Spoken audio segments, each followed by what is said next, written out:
So a very good morning to sir and all of us. So basically आज हम जो book discuss कर रहे हैं Good to Great written by Jim Collins. तो sir the most interesting fact about this book is कि ये किसी philosophy किसी ideology पर based नहीं है. It is core research. मतलब what we could learn throughout this book कि ये pure एक research paper है.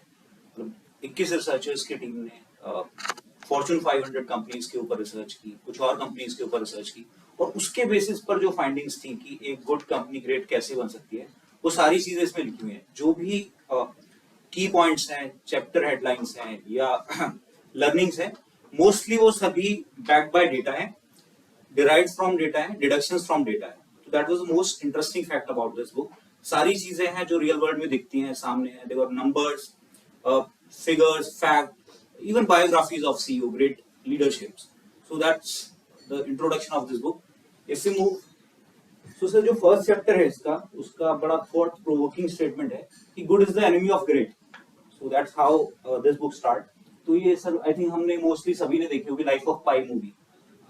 तो उससे मतलब I couldn't find a better depiction of good is the enemy of great वाली चीज.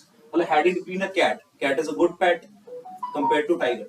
So had it been a cat with Pi in the boat, तो they both would have died. मतलब ये Pi बहुत attentive था, हमेशा बहुत ज़्यादा attentive था, सोता नहीं था. He used to मतलब अगर cat होती है सो जाता, he would have died out of say dehydration, out of hunger, out of loneliness.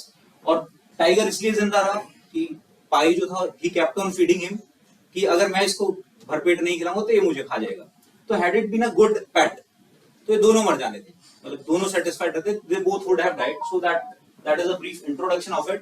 अब सर हम जाते हैं कि good is the enemy of great. तो सर जैसे आपने लास्ट टाइम जब हमारी प्रेजेंटेशन थी, सर आपने एक बड़ी इंटरेस्टिंग बात बोली थी कि कोई भी लिटरेचर, कोई भी बुक या फिर किसी भी प्रॉब्लम का सोल्यूशन अगर हम जाके ढूंढे श्रीमद् भगवत गीता में, वहां मिलेगा ही मिलेगा. तो सर इस थॉट और इस बुक के बारे में सर हमने थोड़ी सी रिसर्च की कि क्या कहीं ये गीता से डाइवर्स हो रही है. तो सर वहां पर हमें ये चैप्टर 6 में वर्स 6 मिला. एग्जैक्ट जो ये स्टेटमेंट है सर, प्रॉब्लम स्टेटमेंट की good is the enemy of great, वो यहाँ लिखा हुआ है सर. तो सर ये जो श्लोक है इस तरह से, बंधुरात्मानस्तस्य येनात्मेवात्मा जिता अनात्मनस्त शत्रुत्वे वर्तेदात्मं शत्रुवता. सर इसका हिंदी मीनिंग है वो ये कहता है कि जिस व्यक्ति ने अपने मन को जीत लिया तो उसका सबसे बड़ा मित्र उसका मन है, और जिस व्यक्ति ने अपने मन को नहीं जीता उसका सबसे बड़ा शत्रु भी मन है. और जो मन का यहाँ पर सांकेतिक अर्थ एज पर गीता निकलता है, जो हमने ट्रांसलेट करने की कोशिश की, वो अच्छे लगने से, कि जो आपको चीजें अच्छी लगती है, जो आपको अच्छी लग रही है. If you are in a state of comfort कि हाँ मैं सिर्फ उतना ही करूंगा जितना अच्छा लग रहा है, सब कुछ अच्छा चल रहा है, तो सबसे बड़ा दुश्मन आपको अच्छा ही है. So good is the enemy of great वाली चीज गीता में भी कहीं ना कहीं डाइवर्ट हो रही है, वहां से निकल के आई है. सर एक और बड़ी इंटरेस्टिंग चीज बुक में ही लिखी है लास्ट में, जब ये चैप्टर 1 कंक्लूड करते हैं तो उसमें बड़ा क्लियरली लिखा है, it's not just a business problem. मतलब जो भी यहाँ बातें कर रहे हैं कि good is the enemy of great, it's a personal problem. तो अगर ये जो चीजें हैं आप अपनी पर्सनल लाइफ में भी इनकलकेट करते हो, तो ग्रेटनेस की तरफ in your personal and professional दोनों सेटअप में आप जा सकते हैं. तो सर मतलब इस किताब की शुरुआत कैसे हुई, मतलब ये थॉट कहाँ से आई, क्वेश्चन कहाँ से आई? It all started with a criticism. तो Jim Collins was the co-author of a book built to last. It was a best seller. तो they were जो CEO Built to Last में थे, वो they were having a dinner celebrating the success of the book. तो there was CM Bill Meeham. He was the CEO of McKinsey and Company, one of the biggest consulting firms in the world. तो उन्होंने statement pass किया gym Collins को कि Jim, we all love your book, your work here, but जिस भी company के बारे में आपने बात की है, they were already great. जो आपने बिल्ट टू लास्ट कंपनी है, सब ग्रेट कंपनी थी.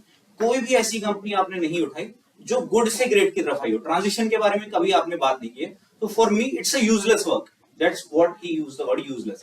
और ये बात जिम कॉलिंस को लगी. He came back with a question कि क्या ऐसा हो सकता है कि जो गुड कंपनी है वो ग्रेट बन सकती है, और अगर बन सकती है तो कैसे? He came back, he started exploring कि क्या किया जाए. Started his research. First he built a team of 21 researchers, और फिर उन्होंने अपना काम शुरू कर दिया कि हमें ढूंढना है गुड कंपनीज, और क्या वो ग्रेट बनी, और बनी तो कैसे. वो सारे सवालों के साथ they started their work. Initially सबसे पहला जो उनके सामने टास्क था, दैट वाज रिसर्च कि कौन सी कंपनीज हम उठाएं. उसके लिए पैरामीटर उन्होंने डिसाइड कर लिए सर कि कोई भी ऐसी कंपनी जो पिछले 15 साल से या तो मार्केट के पैरेलल रिटर्न पे चल रही है, जस्ट मार्केट से एवरेज से ऊपर चल रही है, और एक ब्रेक थ्रू के बाद it started a growth of at least 3 times the market rate for a period of continuous 15 years। और उसके पीछे लॉजिक भी सर बड़ा इंटरेस्टिंग लॉजिक है, and for me it's very rational, very logical. So वो कहते हैं कि जो 3 times रेट लिया उन्होंने, वो कवर कर लेता है कोई भी, अगर इंस्टेंटेनियस या किसी रिसर्च के बेसिस पे उनको इमीडिएट कोई सक्सेस मिली है, वो उससे 3 times वाला फैक्टर लिया था कि उससे ज्यादा होगा 3 times। और 15 ईयर का जो पीरियड लिया है वो भी उस चीज को, एक तो ये वाला फैक्टर कि immediate success, short term success, उसको रूल आउट कर देगा। और दूसरा फैक्टर था कि कोई भी एक सीईओ, क्योंकि वी सी नाउअडेज और earlier also larger than life and celebrity CEO जो आते हैं कंपनी को एकदम से ट्रांसफॉर्म कर देते हैं, and company collapses when they left.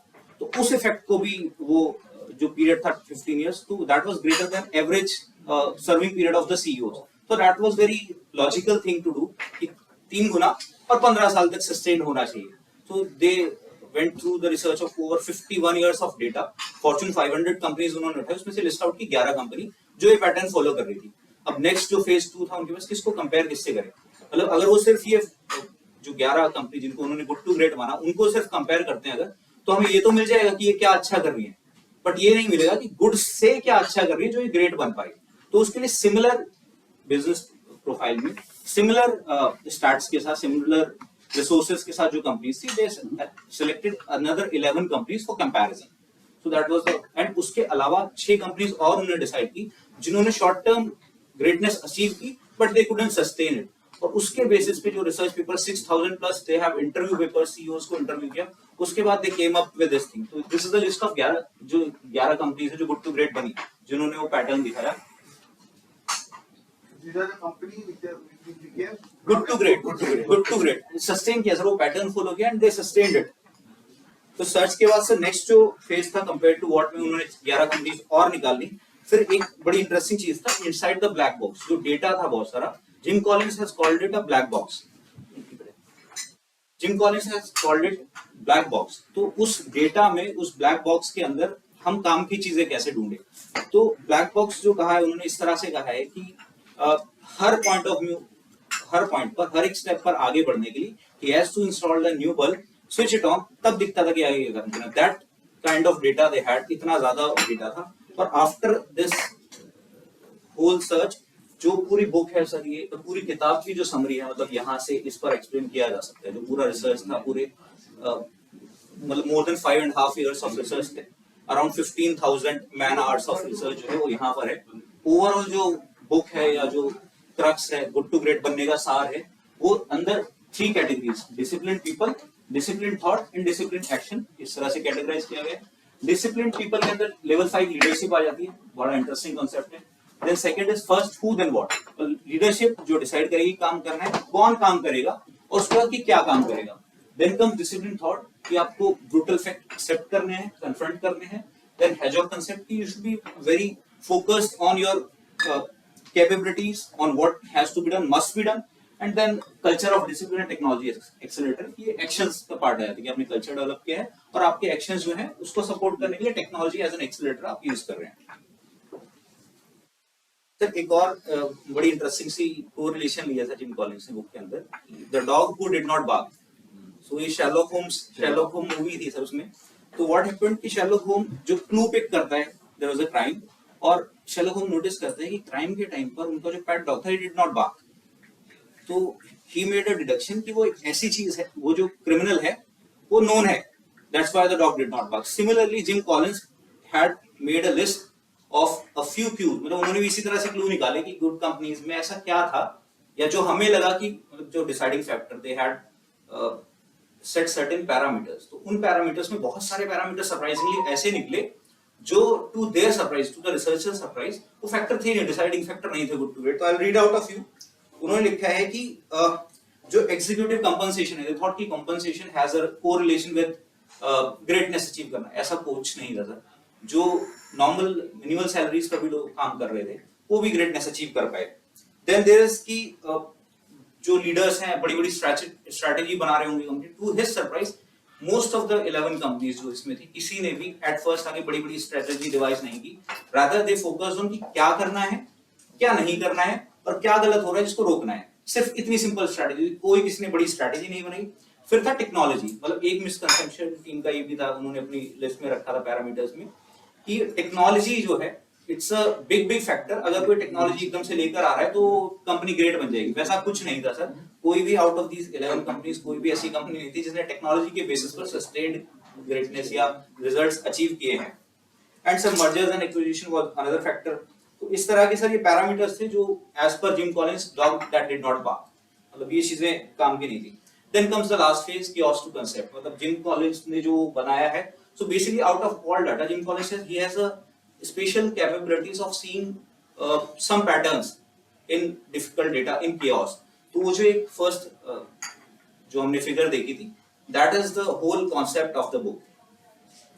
So then the second chapter talks about level 5 leadership। level 5 leadership, so basically sir gym Collins says कि जो लीडरशिप है उसको कैपेबिलिटीज के बेसिस पर 5 लेवल्स में हायरार्की लेवल में किया है। कि जो लेवल 1 है वो जैसे आपने बताया अभी कि हाईली कैपेबल इंडिविजुअल्स है जो बहुत अच्छे से सारा काम कर सकते हैं। देन लेवल 2 जो टीम से काम करवा सकते हैं, टीम में काम कर सकते हैं। Then comes the competent manager जो मैनेज कर रहे हैं। उसके ऊपर आते हैं इफेक्टिव लीडर्स जो मतलब बड़ा विग्रेसली और पुश करके सबसे सारा काम करवा लेते हैं। देन कम्स लेवल 5 एग्जीक्यूटिव, उसके अंदर से बड़ा एक स्पेसिफिक ट्रेट उन्होंने दिया है, डुअलिटी कहा गया है इसको। डुअलिटी बड़ी दो चीजें हैं जो कॉन्ट्ररी टू ईच अदर है। One is humility, personal humility, and second is professional will. तो मतलब इस तरह की चीजें दिखाई कि जो लेवल 5 लीडर है, the whole book focuses on level 5 leadership to achieve the greatness. तो उसमें कहा गया है कि जो लेवल 5 लीडर है वो बहुत हम्बल है। इन ऑल द 11 कंपनीज जो लीडर्स थे, जो सीईओस थे उस टाइम पर during the transition phase, they had a very shy, humble, reserved nature. कोई भी greater than life celebrity kind of interview लेने वाला है, क्रेडिट क्लेम करने वाला है, न्यूज में आने वाला, आर्टिकल्स फॉक्स में आने वाला, none of the leaders were that kind of leaders. That's what I was telling। मुझे याद नहीं था कि इस बुक में ये लिखा हुआ है जी। क्या है वो इतने से पढ़ते हैं तो ध्यान देते कहां से पढ़ लिया। वही बोला कि आपको अलग हटना पड़ेगा। आप जब एक लेवल पे हो, I tell you true story of one of our leader. So when I moved to some new business and became a leader, I was not knowing the nitty-gritty of everything. So he said, "You are not supposed to know." उसके लिए लोग हैं जो जानेंगे इस चीज को। हमारा काम है उनको मैनेज करना। When I first became manager, he said कि पहला तुमको उस चीज की इतनी जानकारी होनी कि हाँ, you must know कि what is the total business, how it is being done, and how business can be grown. I'll take an example of lubricant. So I was there in lubricant for almost 8 years, 4 years as a territory manager and 3 years as a regional manager. But I'm not very expert in lubricant के grades में। तो वो grade में क्या होता है, उसमें कौन additives मिली हुई है, किस additive से क्या हो जाता है, I'm not great about that. So I may not be, because उसके लिए sales officer है। तो sales officer है, I'm not sales pitching। I'm selling as corporate। I'm selling matte lubricant। I'm not selling a particular grade of matte lubricant। So there is a difference between me। TSO इसको हम बोलते हैं हमारे यहाँ, technical sales officer। Technical sales officer उसको ठीक समझ जाएगा कि आप lubricant लगाओगे तो ऐसा होगा, वैसा होगा, ये होगा, वो होगा। बट जब मैं जा रहा हूँ तो उसको एज ए कंपनी बता रहा हूँ कि सर मेरे पास सप्लाई अच्छी मिलेगी आपको, पेमेंट टर्म्स अच्छे हैं आपके कभी भी आपका क्या डिफॉल्ट नहीं होगा, हमारा क्वालिटी कभी खराब नहीं होगी। So I as a manager I talk on a bigger scale. तो ये चीज जो है लेवल 5 पे एकदम अलग चीज है। लेवल 4 तक भी पहुंच गए कोई भी आदमी तो बहुत बड़ा आदमी हो। लेवल 5 तो मतलब एक्सेप्शनल लोग लेवल 5 होते हैं, ठीक है। So I don't remember the name, but I remember जी का जो CEO था उसका नाम है इसमें level 5 leadership में। शायद जिलेट था उसका नाम है। तो वो लेवल पहुंचने मतलब तुम तो मतलब अभी तक उस कंपनी लेवल पहुंचने का ग्रेट कंपनी बन जाए। वो ग्रेट कंपनी बनना मतलब 50 साल पुरानी कंपनी जिलेट एक ही प्रोडक्ट बेच रही है और 80% मार्केट कैप्चर करके बेच रही है, ठीक है ना। तो और ये जिलेट की स्टोरी सुनी है ना तुमने? Yes, वो जो उसका सीईओ आया इंडियन और देखा क्या यहाँ बिकी नहीं जिलेट, ब्लेड बिकी नहीं हमारी, तो भाई यहाँ पे क्या प्रॉब्लम है? तो जब उसने एनालाइज किया और देखो उसकी थॉट थी, इंडिया के लोग समझ नहीं पाए, जब आया तो बोला कि अच्छा यहाँ ये वहाँ पे यूएस में क्या रनिंग वाटर्स हैं, तो जो ब्लेड्स होती है क्या खोल लेते हो, यहाँ क्या है सब ऐसे हिलाते हैं पाल डब्बे में डाल के। तब उसने वो जिलेट गाइड या कुछ ग्लाइड या ऐसी कुछ प्रोडक्ट है उनका, उन्होंने लॉन्च किया, जिलेट बिकेम वेरी सक्सेसफुल। तो ऑब्जर्वेशन पावर उनकी इतनी जबरदस्त होती है, वो लोग मतलब अलग ही सोचते हैं। तो इट्स नॉट कि every shirt will fit to everybody और every country, they go and that country के साथ अडॉप्ट हो जाते हैं। आप यूएस में चले जाओ तो वहां जो पिज्जा मिल रही है और जो इंडिया में पिज्जा मिल रही है एकदम इंटायरली डिफरेंट है। प्रोडक्ट लाइन भी अलग है, मैन्युफैक्चरर भी सेम होगा लेकिन प्रोडक्ट अलग अलग है। ये यूएस अलग है। हां मैं अभी इंडिया में ज्यादा नमक खाते हैं। हां मैं sir had been to Doha recently, वहां से वो जो ट्रायंगल वाला कौन सा यानी जो खाओगे बार बार खाओगे वो ट्रायंगल तो वहां पे जो मैड एंगल्स था और वहां का मैड एंगल जमीन आसमान का डिफरेंस है। तो टेस्ट अलग है, टेस्ट तो यहाँ पे इतना मसाला होता है, यहाँ पे एकदम कम मसाला, मतलब एकदम प्लेन है।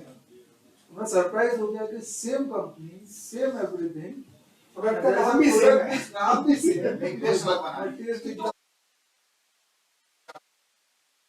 सर सेकंड जो फीचर थी ग्रेट लेवल 5 लीडरशिप की, वो थी professional will.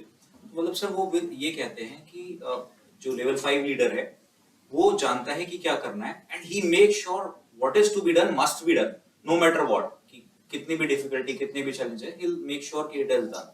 So there is a small video sir about it.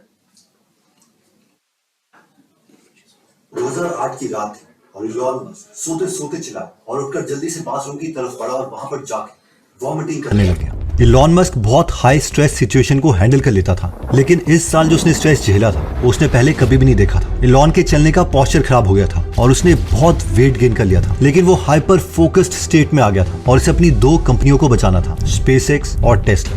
Elon Musk ने अपने छोटे भाई किम्बल मस्क को बुलाया और उससे कहा, तुम्हारे बैंक में कितने पैसे हैं? मेरे पास कुल $3,75,000 है, जिससे मैंने एप्पल के शेयर्स खरीदे हैं और इन्हीं शेयर्स को बेच के मुझे अपना लोन चुकाना है। इस पर इलॉन मस्क बोले, नहीं लोन रहने दो, ये सारे पैसे तुम टेस्ला में लगा दो। इलॉन मस्क अपने सारे पैसे अपनी कंपनी टेस्ला में लगा चुके थे और अपने दोस्तों और फ्रेंड्स को कॉल करके कह रहे थे कि वो भी उसे कुछ पैसे उधार दे दे। रोडस्टर गाड़ी बनने के लिए कई कस्टमर्स ने गाड़ी की प्री बुकिंग करवा रखी थी, यानी गाड़ी के लिए उन्होंने पहले पैसे दे दिए थे, जो गाड़ी उन्हें 1 साल बाद मिलनी थी। अपनी टीम के लाख मना करने के बाद भी इलॉन अपने कस्टमर्स के ये सारे पैसे अपनी कंपनी में लगा चुके थे। 2008 के क्राइसिस में सारी कंपनीज बंद हो रही थी और कोई भी इन्वेस्टर इलॉन की कंपनी के लिए उन्हें पैसे नहीं दे रहा था। इलॉन मस्क की वाइफ तलुला ने अपने पेरेंट्स को इलॉन की सिचुएशन के बारे में बताया, जिस पर तलुला के पेरेंट्स ने कहा कि हम अपना घर गिरवी रख देते हैं और इससे जितने भी पैसे मिलेंगे वो हम इलॉन को दे देंगे, लेकिन इलॉन ने इसके लिए मना कर दिया। इलॉन की ऐसी हालत देखकर इलॉन के दोस्त मार्क जनकोसा ने कहा, यार स्पेसएक्स और टेस्ला में से एक कंपनी को बंद कर दे और एक पर ध्यान दे। इस पर इलॉन मस्क ने कहा, ये सवाल मेरे लिए कुछ ऐसा था जैसे कि मेरे पास 2 बच्चे हो और मेरे पास उन्हें खिलाने के लिए कम खाना हो और कोई मुझसे कह रहा हो कि तुम सारा खाना एक बच्चे को खिला दो और दूसरे को मरने दो ताकि एक बच्चा तो जिंदा रहे।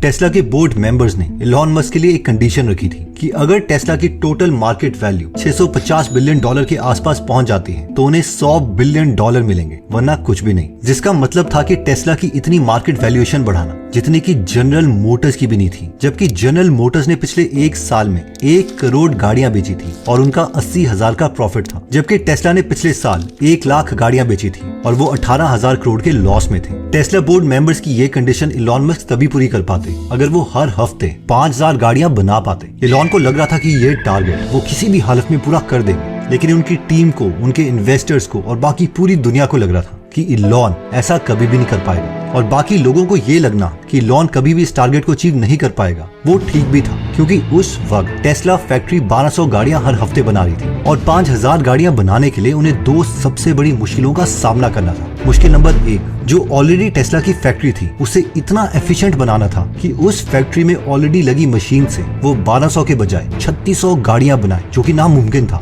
मुश्किल नंबर 2, उन्हें 5000 गाड़ियां एक हफ्ते में बनाने के लिए एक नई फैक्ट्री की जरूरत पड़ेगी, जिसकी अगर गवर्नमेंट से परमिशन लेनी पड़े तो करीबन 2 साल लग जाएंगे और उनके पास सिर्फ 6 महीने का टाइम था। अब इन 2 कारणों की वजह से बहुत से लोगों ने टेस्ला का स्टॉक शॉर्ट कर दिया। तो हमें से जिन्हें शॉर्ट के बारे में नहीं पता, तो अगर टेस्ला के शेयर का प्राइस नीचे गिरता तो ये लोग बहुत पैसे कमाते। और टेस्ला के शेयर को शॉर्ट करने वाले लोगों में 2 बड़े नाम शामिल थे। पहला था जिम चेनोस और दूसरे थे बिल गेट्स।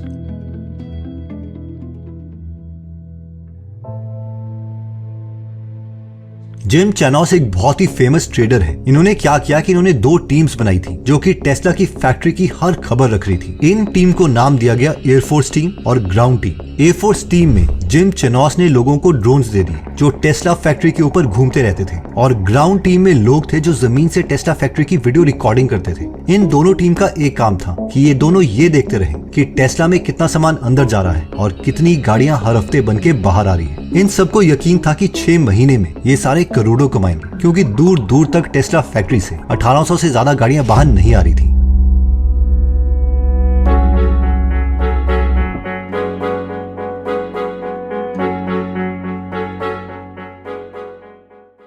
हर हफ्ते 6000 गाड़ियां बनाने के लिए जितने भी पुर्जे चाहिए उन सबको मंगवा लो। 6000 गाड़ियों के लिए पुर्जे, इलॉन इन सब के लिए हमें पैसे देने पड़ेंगे। अगर हम इन पुर्जों को गाड़ियों में कन्वर्ट ना कर पाए तो हम सब बर्बाद हो जाएंगे। टेस्ला को बंद करना पड़ेगा इलॉन, तुमसे जो कहा बस वो करो। इलॉन इस वक्त हाइपर फोकस स्टेट में थे और इन्होंने 4 सबसे बड़े एक्शन किए। एक्शन नंबर 1, अब जब तक टेस्ला फैक्ट्री से 5000 गाड़ियां बाहर नहीं निकलेगी मैं इधर ही रहूंगा। और फिर इलॉन इसके बाद दिन रात अपनी फैक्ट्री टेस्ला में ही सोए। Action 2, increase the efficiency of things. Elon Musk factory में एक एक पार्ट को चेक कर रहे थे और वो अचानक से एक रोबोटिक आर्म के पास रुके और कहा, ये क्या है? ये रोबोट स्क्रू टाइट करता है। स्क्रू टाइट करता है? इतना स्लो? इससे तेज स्क्रू टाइट तो मैं कर लूं। इसका इंजीनियर कहाँ है? अभी वो खाना खाने गया है, उसे जल्दी बुलाओ, मैं यहीं पर हूँ। जब वो इंजीनियर आया और उसने सेटिंग देखी तो वो इलॉन को बोला, इलॉन ये स्लो इसलिए है क्योंकि इसकी सेटिंग ऐसी की गई है कि ये अपनी 20% स्पीड पर चल रहा है। इसे 100% स्पीड पर कर दो। पर इससे तो नट खराब हो जाएंगे ना। कोई बात नहीं, तुम इसे फिर भी करो। जैसे ही स्पीड 100% पर की गई तो उस रोबोट ने इतनी तेजी से नट घुमाए कि वो सारे टूटने लग गए। ये देखकर इलॉन बोले, इसकी स्पीड मैक्सिमम स्पीड से अब 70% कर दो। जब स्पीड 70% की गई तो सब ठीक चलने लगा और इस स्टेप का टाइम पहले से आधा हो गया। एक्शन 3,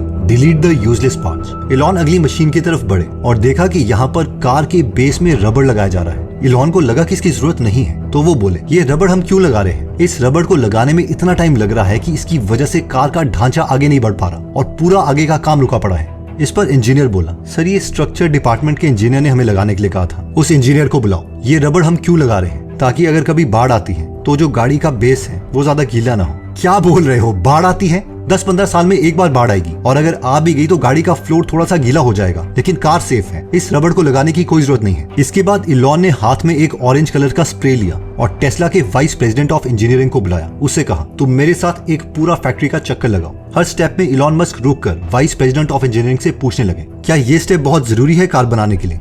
अगर इसका आंसर वो इंजीनियर नो देता तो इलॉन मस्क उस पार्ट के ऊपर एक्स मार्क कर देते, जिसका मतलब था कि इस मशीन को फैक्ट्री से निकाल दो और कार में ये स्टेप करने की जरूरत नहीं है। Action 4, world war 2 strategy. Elon ने अपनी टीम को कहा, गवर्नमेंट हमें नई फैक्ट्री की परमिशन इतनी जल्दी नहीं देगी, लेकिन हम एक काम कर सकते हैं। देखो, जब वर्ल्ड वॉर 2 हो रही थी तो अमेरिका को ज्यादा से ज्यादा बॉम्बर प्लेन बनाने थे, तो उन्होंने प्लेन बनाने वाली कंपनीज के पार्किंग लॉट में ही फैक्ट्री को सेट कर दिया टेंट लगाकर, जिसकी वजह से वो और ज्यादा प्लेन बना पाए। हम भी एग्जैक्टली ऐसा ही कर सकते हैं। इलॉन के ये कहने के 2 हफ्ते बाद ही उनकी टीम ने पार्किंग लॉट में ही टेंट लगा के फैक्ट्री सेट कर दी। वहाँ पर बहुत गर्मी हो रही थी और वर्कर्स को तपती धूप में काम करना पड़ रहा था, तो टेस्ला की टीम ने वहाँ पर आइसक्रीम के ट्रक खड़े कर दिए ताकि कोई भी वर्कर काम करने पर आइसक्रीम खा सकता है। इस टेंट के अंदर कोई भी रोबोट काम नहीं कर रहा था, सारे के सारे ह्यूमन वर्कर्स ही थे, क्योंकि नए रोबोट्स लाने के लिए ना तो पैसे थे और ना ही समय। इस टेंट में एक दिक्कत और आ रही थी, क्योंकि कोई भी कन्वेयर बेल्ट नहीं थी, तो कैसे कोई भी इंसान इतनी भारी चैसी को एक से दूसरी जगह लेके जाए। इसका सोल्यूशन इलॉन ने ये निकाला कि हल्की सी स्लोप बना दी ताकि ग्रेविटी की वजह से इन भारी टुकड़ों को एक से दूसरी जगह ले जाया जा सके।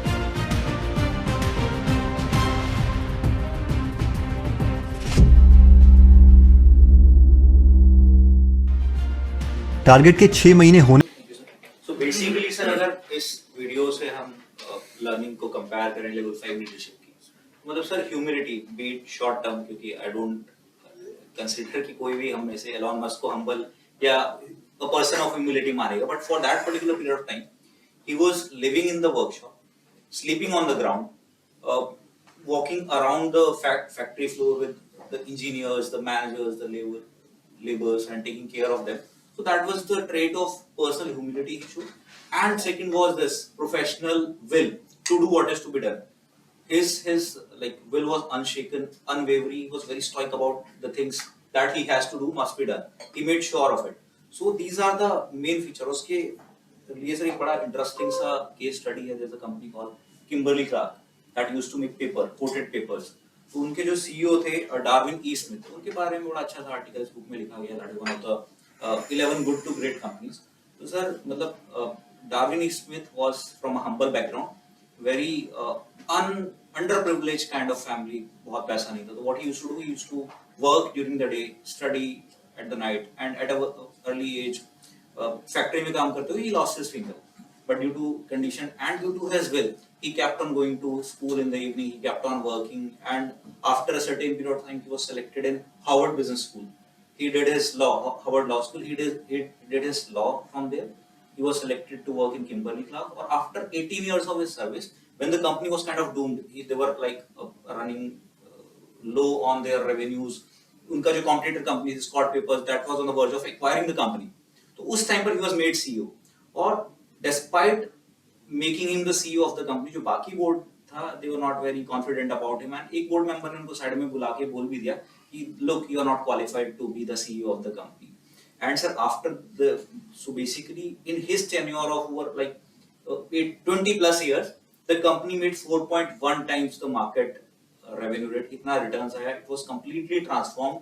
और उसके बाद में जब एक और क्वालिटी है लेवल 5 लीडरशिप की, they don't claim the credit. तो उनसे पूछा गया कि कैसे किया आपने, क्या किया, तो he said a very interesting line. He said कि मैं throughout my tenure सिर्फ उस जॉब के लिए क्वालिफाइड होने की कोशिश करता रहा, वो मैंने कभी नहीं रोकी. मतलब जो उनको कहा गया था you're not qualified for to become a CEO, तो he said कि मैं पूरी throughout my tenure just made sure कि मुझे इस जॉब के लिए क्वालिफाई करना है. एंड सर अगर उनकी हम्बलनेस की बात करें, used to work in the field, जब भी छुट्टी मिलती थी. At within 2 months of being selected as CEO, he was diagnosed with nose and throat cancer. तो 6 दिन वो काम करते थे. डॉक्टर ने, हाँ बड़ा एक और इंटरेस्टिंग फैक्ट है, डॉक्टर्स ने कहा कि आपके मुश्किल से 1 साल है, उसके बाद यू विल डाई. तो he came back to his office, आके कहते हैं कि ऐसा ऐसा है, I have been diagnosed with cancer, but I am not dead yet, so will be working. And he used to work 6 days in the office. 7वें दिन वो जाके कीमोथेरेपी कराते थे, और उसके बाद ही लिव्ड 25 years मोर, जिसमें 20 साल से ज्यादा वो सीईओ थे कंपनी के. और अगर हम बात करें अनवेवरिंग विल की और हार्ड डिसीजंस लेने की बात, तो आते ही सेलेक्टेड द राइट पीपल. उन्होंने अपनी टीम बनाई, पूरी स्टडी की. कंपनी का मेन बिजनेस था पेपर बनाना, कोटेड पेपर. आते ही कहते हैं हम सारी मिल बेच देंगे, paper mill, we won't be making paper, will make consumer goods made out of paper. तो उन्होंने वो क्या, Huggies is the product of Kimberly Clark, तो they made Huggies tissue papers. वहां स्विच करके और पेपर मिल बंद कर दी, इंक्लूडिंग द कंपनी जो किम्बर्ली में थी, जिसके नाम पर कंपनी चल रही थी, किम्बर्ली क्लार्क, इमीडिएटली बंद कर दी. And everyone was like had, जो बाकी board members were not agreeing to it, he made sure कि बंद करनी ही कर दी. तो that was about his will and personal humility. इसी का सर एक और भी एग्जांपल है वॉलग्रीन्स का, मतलब कि इस तरह के डिसीजन लेना और उस पर अड़े रहना. तो मिस्टर कॉक, he was the CEO of the Walgreens company, and to my surprise, I didn't know it earlier कि मुझे पता था वॉलग्रीन्स फार्मा कंपनी बहुत बड़ी है, but through this book I came to know कि वो रेस्टोरेंट बिजनेस था, एंसेस्ट्रल, मतलब पिछले 100-150 सालों से they were in a restaurant business, and they were not doing very well in. They had 500 plus restaurants. Cock became the CEO. और आते ही पहली बोर्ड मीटिंग में उन्होंने बोल दिया कि अगले 5 साल में हम लोग अपने रेस्टोरेंट बंद कर देंगे, 500 का. So we'll run out of our restaurant business. And it was taken as a shock and surprise by entire board. तो किसी ने माना नहीं था, इसे कि क्या बेवकूफी भरी बात कर रहे हैं. तो one of the executive director came after 6 months. They were having a meeting. तो आके फिर दोबारा कि हाँ 5 साल में 500 रेस्टोरेंट बंद करने हैं. तो he like teased him. So to his surprise, he didn't get teased. वो उठे, टेबल पे हाथ पकड़ा, पटका, कहते हैं 5 साल नहीं, 4.5 साल, 6 महीने पहले बोला था मैंने. तो he was so determined, he was so focused कि वो बंद करने हैं। उसके बाद उन्होंने सारे अपने रेस्टोरेंट बंद किए, जो उससे पैसा निकला वो फार्मा बिजनेस में लगाया। And we know the Walgreens की they like almost 9 times the market return they give. So that was about level 5 leadership. I hand it over to Ramasar. He will be explaining the next chapter. Sir, good morning. From the beginning till now, we have got a picture of what kind of level 5 leaders are. तो basically हम लोग को एक idea आ गया कि level 5 leadership की क्या क्या क्वालिटीज होते हैं, तो हमें एक आइडिया मिल गया. But is it good enough to have a good great leader to take your company, transfer your company from good to great? No. The answer is no, because only the great leader, only one great leader can transform the company from good to great. He needs a big team and team of good persons. तो इसके एक example है. During 1970s, लेट 1970s, Dick Fuller joined as a CEO of Wells Cargo company, which was in banking business. But during that period, banking business was running through a period of deregulation. So all the banks are facing lots of issues. So during his appointment as CEO in the company, all the board members asked him anxiously, how you are planning to change our company, and what is your vision, what is your strategy, how you are planning to transform our company from here onwards. He surprisingly gave a different answer what was expecting by all the team members. He said, I don't know how can I do this, but what I know is I will go through a process. I will get the right people and I will take the right people. I will hire the right people. I will nurture them, and all the right people, if they will get the kind of freedom and with responsibility within a certain framework, they will flourish. After that only, if I will get a great team only, then only I can think of how to go and where to reach. For the time being, I don't have any plan to where to reach, because without right people, the bus can't go anywhere. So this is basically जैसे right people मिल जाते हैं. Why, first of all, why do you need the right people? Because right people are basically self-motivated persons, self-managed persons. You are not supposed to manage them. You are not supposed to supervise them. Otherwise, you will consume lots of energy in doing those things. So, first of all, I will get the right people. I will ensure that they are on the right seat, and then only I will make sure that I will start the bus.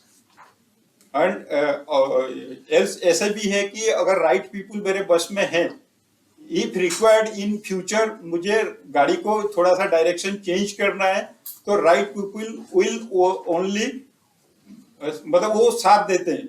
Wrong people हमेशा कोशिश करते हैं कि difficult period में भाग जाने का. तो ये एक उनका पर्पस. नेक्स्ट वो होता है कि ठीक है, राइट पीपुल हमने सिलेक्ट कर लिया, बट राइट पीपुल हमने सिलेक्ट कैसे किया वो एक डिफरेंट स्टोरी है, उस पर हम बाद में जाएंगे. तो राइट पीपुल सिलेक्टेड हो गए. देन अभी जैसे बस स्टार्ट हुआ, गाड़ी मतलब चलने लगा, फिर राइट पीपुल को हमने नर्चर करना शुरू किया.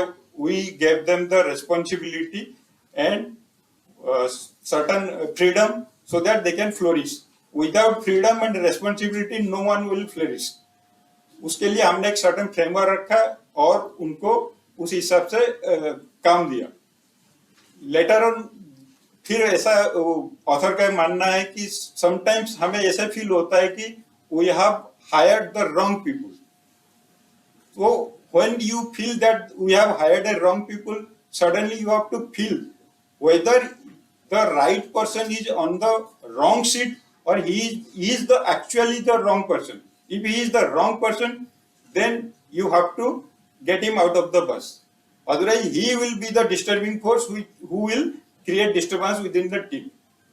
Then we have the right people. Then next is strong team.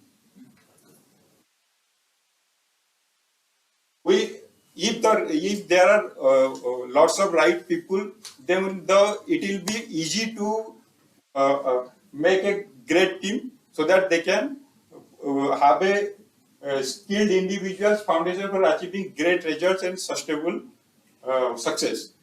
इसके ऊपर आगे जाते हैं कि राइट पीपल को सिलेक्ट करने के लिए उन्होंने 3 डिसिप्लिन्स बनाया. Practically there are 3 disciplines. Discipline 1, if you don't get the right people. अगर आपको right people नहीं मिलते, you are not required to hire wrong people in a haste. Wait करो. Second, जो भी right people है उनको आप प्रॉपर अपॉर्चुनिटी दो, उनको रेस्पॉन्सिबिलिटी दीजिए, इनको फ्रीडम दीजिए, so that they will flourish. Next point आता है कि राइट पीपल चूज करने के बाद हमने जर्नी स्टार्ट किया. ड्यूरिंग डिफिकल्ट पीरियड्स क्या होता है, कभी हमें चेंज करना पड़ता है डायरेक्शन. तो right people are the people who will they are the self motivated and self energized people. So उस टाइम पे वो लोग चाहे जितने भी डिफिकल्ट पीरियड हो, they will adhere to the management and do anything whatever is required to get out of that situation. उसके लिए हमने who is first is who above what. तो ये हो गए. अब इसके रिलेटेड हमने एक मतलब एक केस स्टडी किया है. तो उस केस स्टडी पे हमने देखा कि it is in around 2005 to 6 the Indian cricket team was going through a very rough period. ज्यादातर मैचेस इंडियन टीम हार गए, 2-3 कैप्टन चेंज हो गए. तो सडनली बहुत सारे डिफिकल्ट पीरियड में इंडियन टीम स्टार्ट हुआ. Then luckily MS Dhoni got into captaincy of the Indian team. In the first series itself, when selectors during a meeting asked to during a meeting, उसका पहला condition था कि मुझे 3 players जो अभी इस टीम में नहीं चाहिए.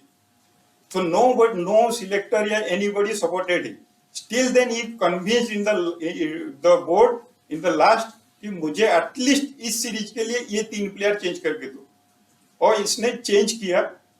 वो देन अगर आपने वो राइट पीपल लेने के बाद आप एक डिसिप्लिन कल्चर बनाते हो, व्हिच इज मोर इम्पोर्टेंट. एक डिसिप्लिन उन्होंने कल्चर बनाया. Later on within 2 to 3 years he has won in 2011 he has won the World Cup, and in 2013 he has got the Champions Trophy later, and lots of success. और during his period the great leaders वो क्या करते हैं कि during their working days, they before leaving the company or whatever it is, they plan to get one of the successor who will take the company with pass on the same culture forward. तो उसने जाने से पहले 2017 उसने खुद से ये कहा कि I will not continue as a cricket captain. I will leave it to somebody else for the next 2 or 3 years till when I will playing in the team. I will make sure the next captain will be nurtured under me, so that कि जो हमने 5-7 साल में जो एक culture बनाया वो culture पास होना. बेसिक क्या होता है जनरली, जब बड़े लीडर्स होते हैं, ग्रेट लीडर्स होते हैं, सडनली जब दे कंपनी को लेफ्ट करते हैं तो बड़ा सा एक वॉइड क्रिएट हो जाता है. नेक्स्ट जनरेशन आता है, वो उस वॉइड को ना मेकअप नहीं कर पाता. Then suddenly company starts to get down. तो ये जो ग्रेट लीडर्स है इनका पहले से ये मतलब आइडिया होता है कि हमें क्या करना है, सक्सेसर कब बना के कैसे करके जाना है. और ये ड्यू टू धोनी के ये जो नेचर के वजह से we have got great players like Virat Kohli, Rohit Sharma. He only nurtured them because Rohit Sharma during 2000 he joined the team in 2007 and till 2013 he was nowhere. उसमें टीम पे कुछ नहीं था. और 2013 में उसने सडनली उसको एक अपॉर्चुनिटी दिया to open as the opening batsman. उसके बाद ही ट्रांसफर सडनली कंप्लीटली। तो ये जो ग्रेट टॉप 5 लीडर्स की क्वालिटीज है, they identified the right people and back them properly. That's it. I will like to transfer to Rahul Saxena. तुम लोग मतलब रही बात तो तुम लोग एग्जांपल्स इंडियन वो बुक्स में तो एग्जांपल्स हो ही, लेकिन जब आप बुक पढ़ रहे हो तो सोचो कि क्योंकि ये बुक आई थिंक 8-10 साल पहले लिखी गई है, I don't know when it was written, 12 साल पहले तो नहीं पढ़ी है, उससे पहले लिखी गई। तो अभी भी ऐसी कंपनी दिख रही होगी तुमको, या ऐसे इंस्टीट्यूट दिख रहे हो सकता है कंपनी ना हो, लेकिन उसमें छोटा सा इंस्टीट्यूट हो सकता है। ग्रेट कंपनी बनने के लिए सब कुछ एक साथ करना पड़ेगा, लेकिन क्या है बहुत सी कंपनी छोटा छोटा कुछ करती रहती है, ग्रेट का कुछ पार्ट कर रही है जिसके कारण जिंदा है, ठीक है ना। जैसे इंडियन पार्टनर्स में देखोगे तो उन्होंने नहीं किया हालांकि, लेकिन अगर इंडियन पार्टनर्स में देखोगे तो एक कंपनी है जो हर 3 साल में डबल हो जाती है, वो है एशियन पेंट्स। उसने अभी तक 50,000 गुना रिटर्न दिया है जब से वो कंपनी चल रही है। ऑलमोस्ट मोनोपोली मार्केट उसके पास, जितने पेंट्स कंपनी आ गए, कुछ आ गए, ये आ गया, वो आ गया। और जो ह्यूमिडिटी की बात करते हो, कोई बता सकता है एशियन पेंट का चेयरमैन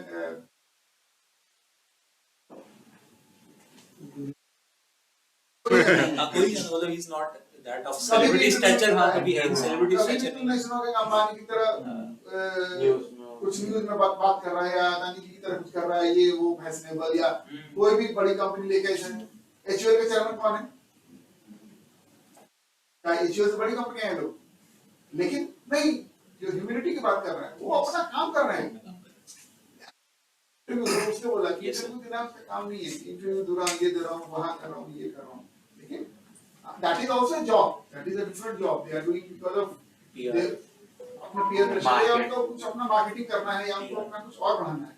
बट एशियन पेंट देखो कि वो मालूम ही नहीं है कि एशियन पेंट का चेयरमैन कौन है, और 30 साल से 20 साल से चेयरमैन है वो, जो भी सीईओ या चेयरमैन जिसको बोलते हैं, कोई नहीं जानता उसके बारे में।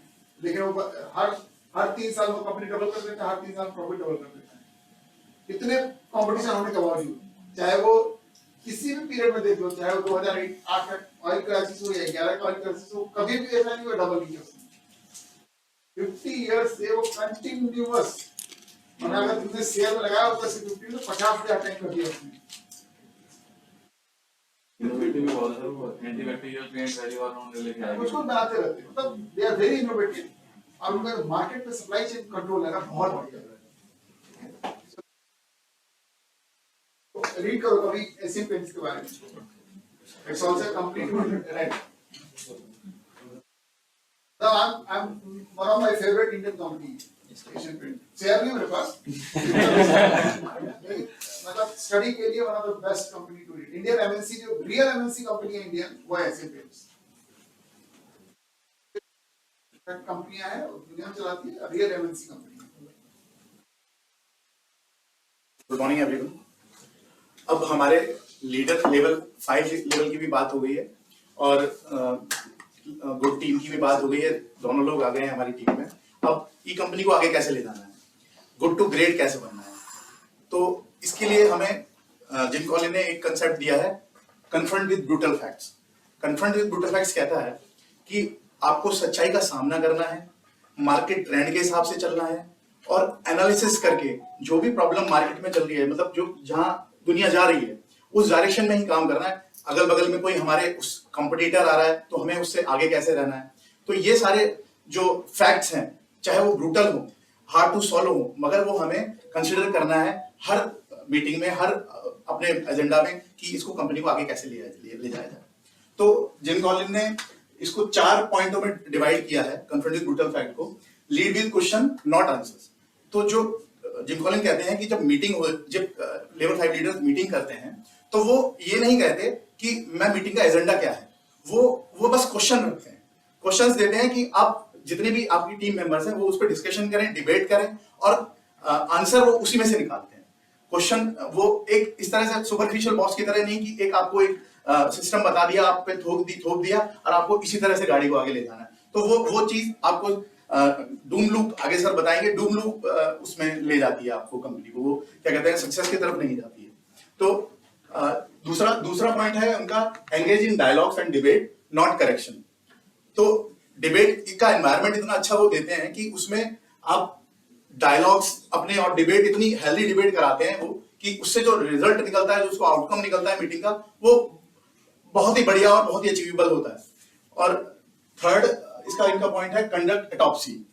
कोई भी ऐसी कंपनी नहीं है जो बड़ ग्रेट बनी है जिसने फेलियर ना फेस किया हो, तो वो अपने हर फेलियर का पूरा एनालिसिस करते हैं, ऑटोप्सी करते हैं और उस फेलियर से वो डरते नहीं है, उसको आगे ओवरकम करने के लिए क्या स्ट्रेटेजी बनानी है वो करते हैं, और फेलियर छुपाते भी नहीं है। कोई भी ग्रेट कंपनी के कोई भी ऑर्गेनाइजेशन बड़ी जो बनी है वो उन्होंने अपने फेलियर छुपाए नहीं है, वो दुनिया के सामने लाए, डिस्कशन किया है, उसको आगे कैसे मूव ऑन किया है, वो उन्होंने उसको सक्सेसफुली अचीव किया है। बिल्ड, फोर्थ पॉइंट है इनका, build red flags mechanism and turn information into information that can not be ignored. Great company क्या करती है, जो कोई भी ऐसी इंफॉर्मेशन है जो उसके लिए बहुत इंपॉर्टेंट है, वो उसको रेड फ्लैग हमेशा करके रखती है, वो कभी स्किप नहीं होने देती उसको, कि जब भी कोई भी डिसीजन कंपनी का लिया जाए आगे, तो वो जो सारे पॉइंट है उनको रखा जाए, उनको कंसिडर किया जाए। ये इसके साथ ही आगे बढ़ते हैं। ये आपने, ये बुक में नहीं है, ये मैंने अलग से ऐड किया है। ये ऑस्ट्रिच अप्रोच है, ये आप सभी लोग जानते होंगे।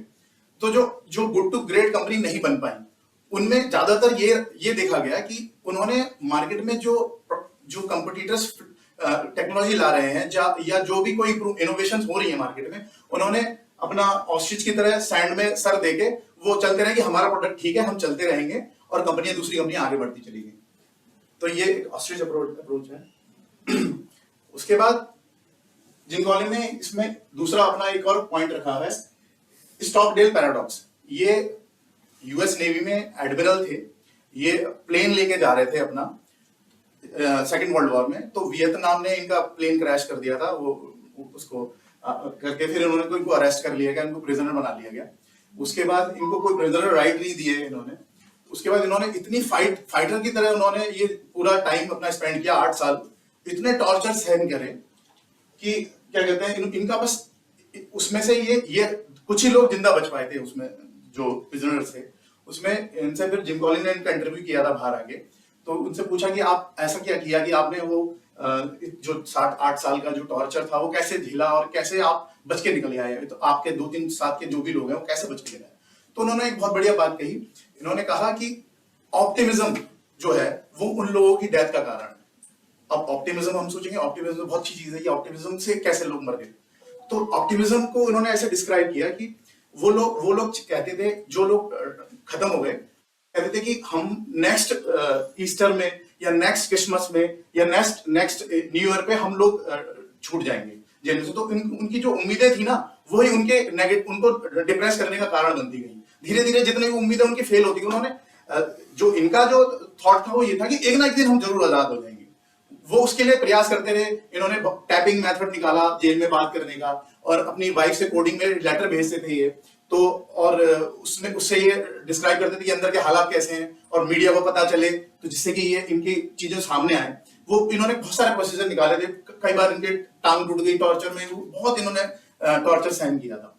तो इनका बस ये था कि मैं एक दिन जरूर छूट जाऊंगा, एक दिन जरूर आजाद हो जाऊंगा। और जो दूसरे लोग थे वो ऑप्टिमिस्ट होके वो क्या कहते हैं डिप्रेशन में आते गए, उनके जो जितनी भी उम्मीदें थी सब टूटती गई। तो वो उस तरह से वो सारे लोग चल बसे, वो जेल से नहीं आ पाए वापस। तो इन्होंने इस तरह से इनका इन्होंने दिया था ये स्किल कि ये स्टैकहोल्ड पैराडॉक्स के हिसाब से। तो इन्होंने इसके बाद एक बाहर से भी एक किताब में एक कंसेप्ट है कि जो बोलते हैं ना हम हाफ ग्लास फुल है और हाफ ग्लास एम्प्टी है, उसमें ना 4 कैटेगरी में बांटा है उसने उसको।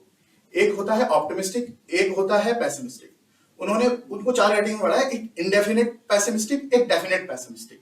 तो इंडेफिनेट पेसिमिस्टिक थे वो लोग जो सोच रहे थे कि हम इतने दिन बाद हम हो जाएंगे। ये थे क्या कहते हैं डेफिनेट पेसिमिस्टिक, मैं एक दिन जरूर होऊंगा। तो इस तरह से ये अपना फ्री हो गए और इन्होंने लाइफ को सर्वाइवर बनेगी अपने उसके। के बाद सेकंड कंसेप्ट, फोर्थ कंसेप्ट दिया है जिम कॉलिन ने, हैज़-ऑफ कंसेप्ट। ये सबसे मेन कंसेप्ट है इस पूरी बुक का, यही हैज़-ऑफ कंसेप्ट है। ये हर उसमें आपको बताया गया है, इसके बिना ये सक्सेस अचीव हो ही नहीं सकती है।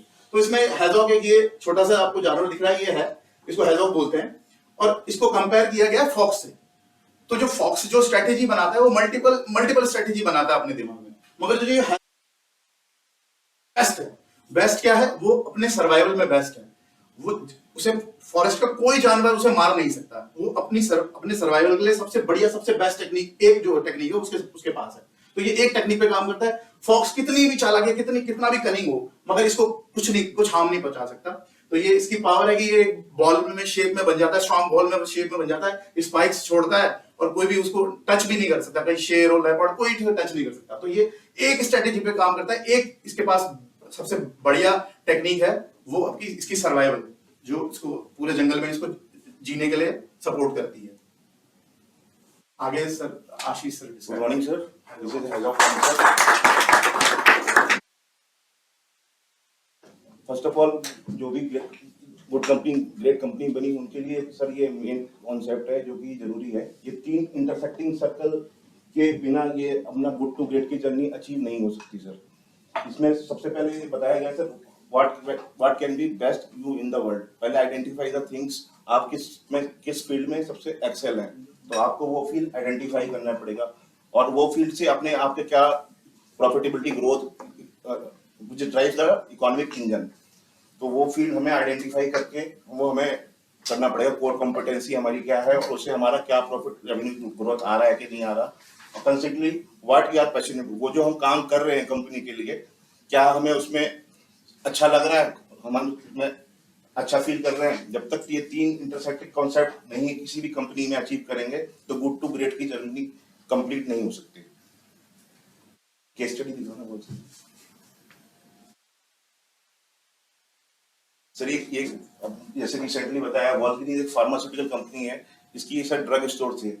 ये 1975 से 2000 की जर्नी में इन्होंने ये इसका ग्राफ शो कर रहा है।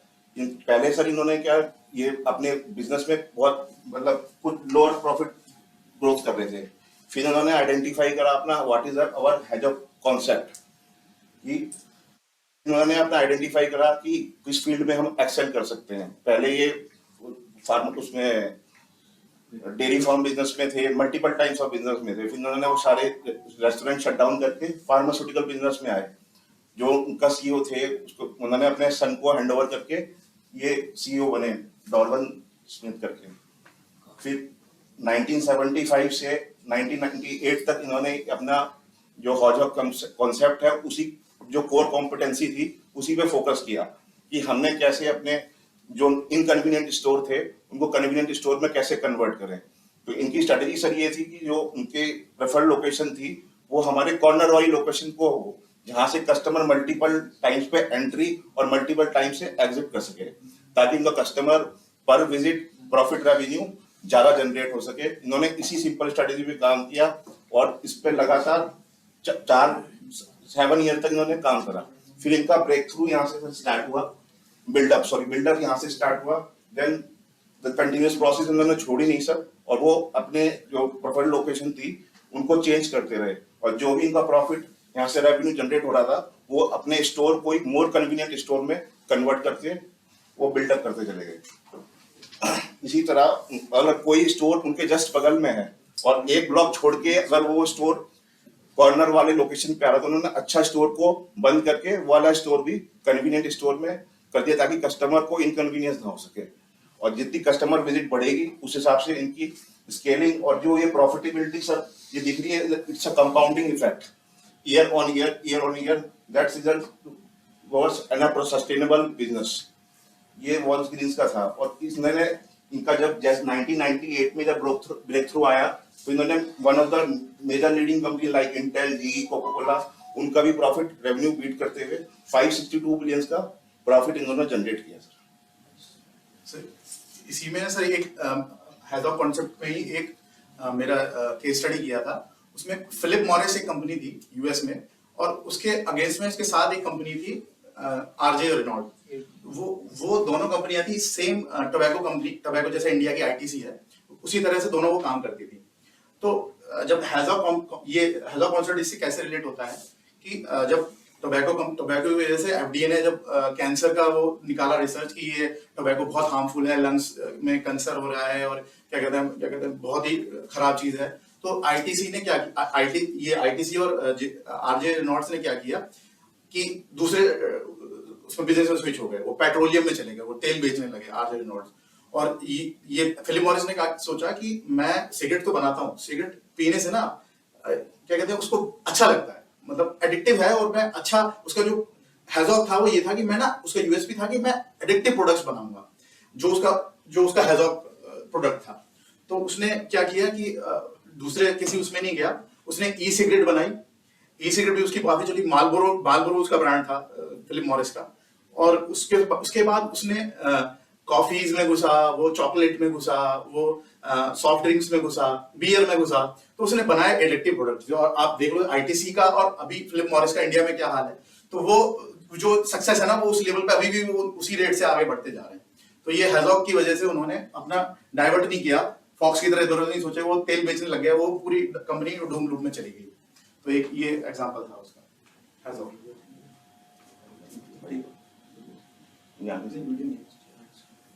और आगे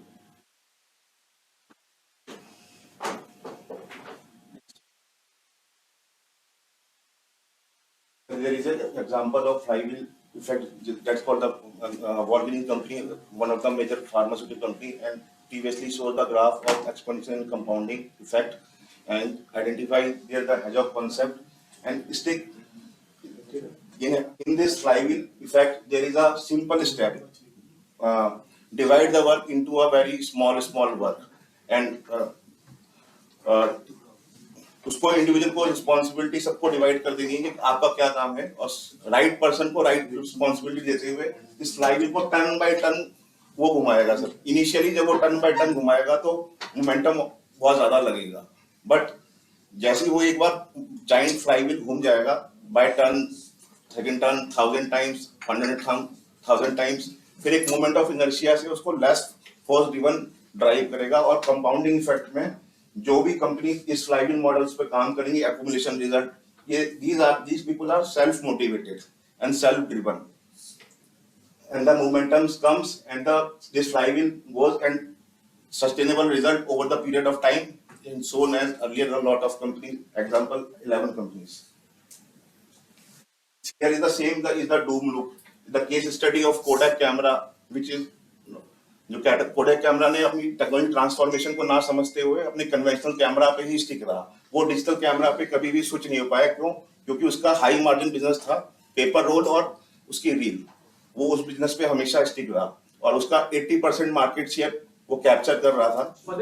कोडैक वो कंपनी जो एक टाइम दुनिया के 80% फिल्म एंड कैमरा मार्केट को कंट्रोल करती थी, सिर्फ एक गलती की वजह से सब कुछ बर्बाद हो गया। यहाँ तक कि आज के टाइम तो इस कंपनी का नाम तक सुनने को नहीं मिलता। हाँ, यह खबर आई थी कि अमेरिका की एक गवर्नमेंट एजेंसी से कोडक $765 मिलियन का लोन ले रही है, जिससे कि वो फार्मास्यूटिकल मार्केट में एंटर हो सके। लेकिन सवाल यह है कि एक ऐसी कंपनी जिनके प्रोडक्ट पूरी दुनिया में खुशियाँ बांटा करते थे, उन्हें कैमरे को छोड़ दवाइयाँ बेचने की आखिर क्यों जरूरत पड़ गई? तो दोस्तों बेसिकली ये कहानी शुरू होती है साल 1888 में, जब न्यूयॉर्क के रॉचेस्टर में रहने वाले जॉर्ज ईस्टमैन एक कैमरा बनाते हैं। इसका साइज बहुत कॉम्पैक्ट था और ये अपने जमाने के हिसाब से बेहद एडवांस हुआ करता था। कोडेक कैमरा उस टाइम $25 का आता था और इसमें 100 फोटोज के लिए फिल्म हुआ करती थी। अपने इस कैमरा को पूरी दुनिया में पहुंचाने के लिए 23 मई 1892 को जॉर्ज ईस्टमैन कोडक कंपनी को शुरू करते हैं और बस यहीं से कोडक की जर्नी स्टार्ट होती है। कोडक बेसिकली 3 प्रोडक्ट्स बनाया करता था, कैमरा, उसके फिल्म और फोटोज को प्रिंट करने वाले पेपर्स। ईस्टमैन अपने कैमरा को अमेरिका के अलग अलग शहरों में ले जाते थे, पर शुरुआत में उनके कुछ खास सेल्स नहीं होती थी। कारण था कोडक कैमरा का हाई प्राइस, जो बहुत कम लोग ही अफोर्ड कर पाते थे। और फिर इसे देखते हुए जॉर्ज ईस्टमैन अपनी सेल्स स्ट्रेटेजी में एक मेजर चेंज करते हैं, जो कि कोडक की सक्सेस के लिए माइलस्टोन बनती है। अब आपने रेजर एंड ब्लेड स्ट्रैटेजी के बारे में तो जरूर सुना होगा। ये एक ऐसी बिजनेस स्ट्रैटेजी है जिसमें कंपनीज अपने मेन प्रोडक्ट को कम से कम प्राइस में सेल करते हैं और कॉम्प्लीमेंट्री प्रोडक्ट को हाई प्राइस का रखते हैं। जैसे कि रेजर बनाने वाली कंपनी रेजर को तो बहुत सस्ते में बेचती है, लेकिन उसको लगातार इस्तेमाल करते रहने के लिए जो ब्लेड्स चाहिए होती हैं उसे महंगे दाम पर बेचा जाता है। अब कोडक भी अपने बिजनेस में यही स्ट्रेटेजी का इस्तेमाल करता है और अपने कैमरे की प्राइस को कम कर देता है, जबकि वही फिल्म रोल और प्रिंटिंग पेपर्स में हाई मार्जिन रखता है। अब दोस्तों एक तरफ तो उन्हें अपने कैमरा में लगभग ना के बराबर प्रॉफिट होता है, लेकिन वही फिल्म रोल और प्रिंटिंग पेपर्स में वो 70% तक का मार्जिन रख पाते हैं। अब इस स्ट्रैटेजी को इम्प्लीमेंट करने के बाद कोडक की सेल्स काफी तेजी से बढ़ने लगी और इन्होंने अमेरिका से निकलकर अपनी फैक्ट्रीज फ्रांस, जर्मनी, यूके और ऑस्ट्रेलिया में भी स्टैब्लिश कर लिया। कोडक का बिजनेस काफी तेजी से ग्रो हो रहा था और ये दुनिया के हर कोने में ही फिल्म कैमरास को पहुंचा रहे थे। लेकिन फिर आगे चलकर 1908 में कुछ ऐसा हुआ जिसने इस कंपनी को एक नई दिशा दी और सक्सेस के टॉप पर पहुंचाया। इस साल थॉमस एडिसन और कुछ दूसरे फिल्म प्रोड्यूसर्स मिलकर मोशन पिक्चर पेटेंट कंपनी की शुरुआत करते हैं। उस टाइम इस कंपनी का अमेरिकन फिल्म मार्केट में खासा दबदबा हुआ करता था। जॉर्ज ईस्टमैन इस कंपनी से डील करने में सफल हो जाते हैं और कोडक पूरी इंडस्ट्री में फिल्म का एकमात्र सप्लायर बन जाता है। इस समय कोडक लगातार अपने प्रोडक्ट्स को बेटर बना रहा था और इनोवेशंस पर काफी सारा पैसा खर्च कर रहा था। ईस्टमैन का विजन था कि कैमरा को वो इतना सिंपल बनाना चाहते थे जितना पेंसिल से लिखना होता है, और यही वजह थी कि जो कैमरा कुछ प्रोफेशनल स्टूडियोज तक ही सीमित थे, कोडक ने उन्हें आम लोगों के हाथों तक पहुंचाया। दुनिया भर में कोडक का क्रेज ऐसा था कि किसी बच्चे के पहला कदम चलने से लेकर किसी की शादी तक कोई भी इम्पोर्टेंट मोमेंट होता था, फोटोग्राफ कोडक के कैमरा से ही कैप्चर किए जाते थे और इन्हें कोडक मोमेंट्स का नाम दिया जाता था। पर दोस्तों जो कंपनी अपनी इनोवेशंस की वजह से ही सक्सेस की सीढ़ियां चढ़ रही थी, वो आने वाले समय में इसी की कमी का शिकार होने वाली थी, जिसके बारे में हम आपको वीडियो में आगे बताएंगे। लेकिन उससे पहले हम जान लेते हैं साल 1888 से 1968 के बीच 80 सालों के उस टाइम पीरियड के बारे में जिसे कोडक का गोल्डन एज कहा जाता है। इस टाइम ड्यूरेशन में Kodak film and camera market के 80% हिस्से को ग्लोबली डोमिनेट कर रही थी। कोडक के पास इतना पैसा था कि उनके सामने कोई भी कंपनी टिक नहीं पाती थी। जो भी कंपनी मार्केट में उनका कॉम्पिटिटर बनने की ट्राई करता था,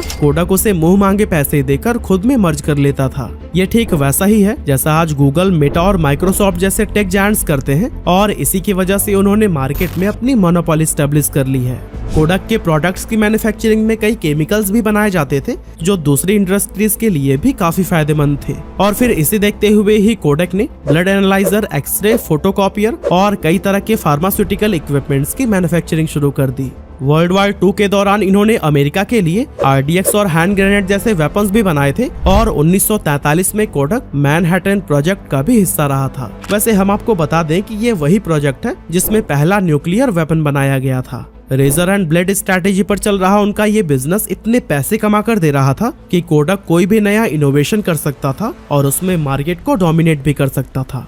पर 1970 आते आते कोडक की सक्सेस और उनका मार्केट डोमिनेंस उनके सर पर सवार होने लगा, और इसी के चलते उन्होंने एक ऐसी अपॉर्चुनिटी मिस कर दी जो कि कंपनी की बर्बादी की वजह बनी। साल 1975 में कोडक के एक इलेक्ट्रिकल इंजीनियर स्टीवन सैसन ने डिजिटल कैमरा का एक प्रोटोटाइप बनाया जिसमें कि 0.1 मेगापिक्सल का लेंस लगा हुआ था। यह एक रिवोल्यूशनरी इन्वेंशन था, लेकिन जब स्टीवन अपना इन्वेंशन कोडक के हायर ऑफिशियल्स के सामने प्रेजेंट करते हैं तो वो इस आइडिया को ठुकरा देते हैं। वैसे साल 1979 में कोडक के ही एक मार्केट एनालिस्ट लैरी मैटेशन एक रिपोर्ट पेश करते हैं जिसके अकॉर्डिंग 2010 तक digital camera traditional film cameras को पूरी तरह से रिप्लेस कर देंगे। पर कोडक के हायर ऑफिशियल्स इस रिपोर्ट को भी सीरियसली नहीं लेते और वही पुराने फिल्म कैमरा को ही बेचने में उलझे रहते हैं। अब दोस्तों डिजिटल कैमरा को सीरियसली न लेने के पीछे भी मेनली 2 रीजंस थे। पहला तो ये कि उस समय तक कोडक का फिल्म कैमरा बिजनेस न सिर्फ अच्छे से चल रहा था बल्कि लगातार ग्रोथ भी कर रहा था, और दूसरा रीजन ये था कि कोडक का रेवेन्यू कैमरा की सेल्स पर नहीं बल्कि फिल्म रोल और प्रिंटिंग पेपर्स के बिजनेस पर डिपेंड करता था, जिसकी डिजिटल कैमरा में कोई जरूरत नहीं थी।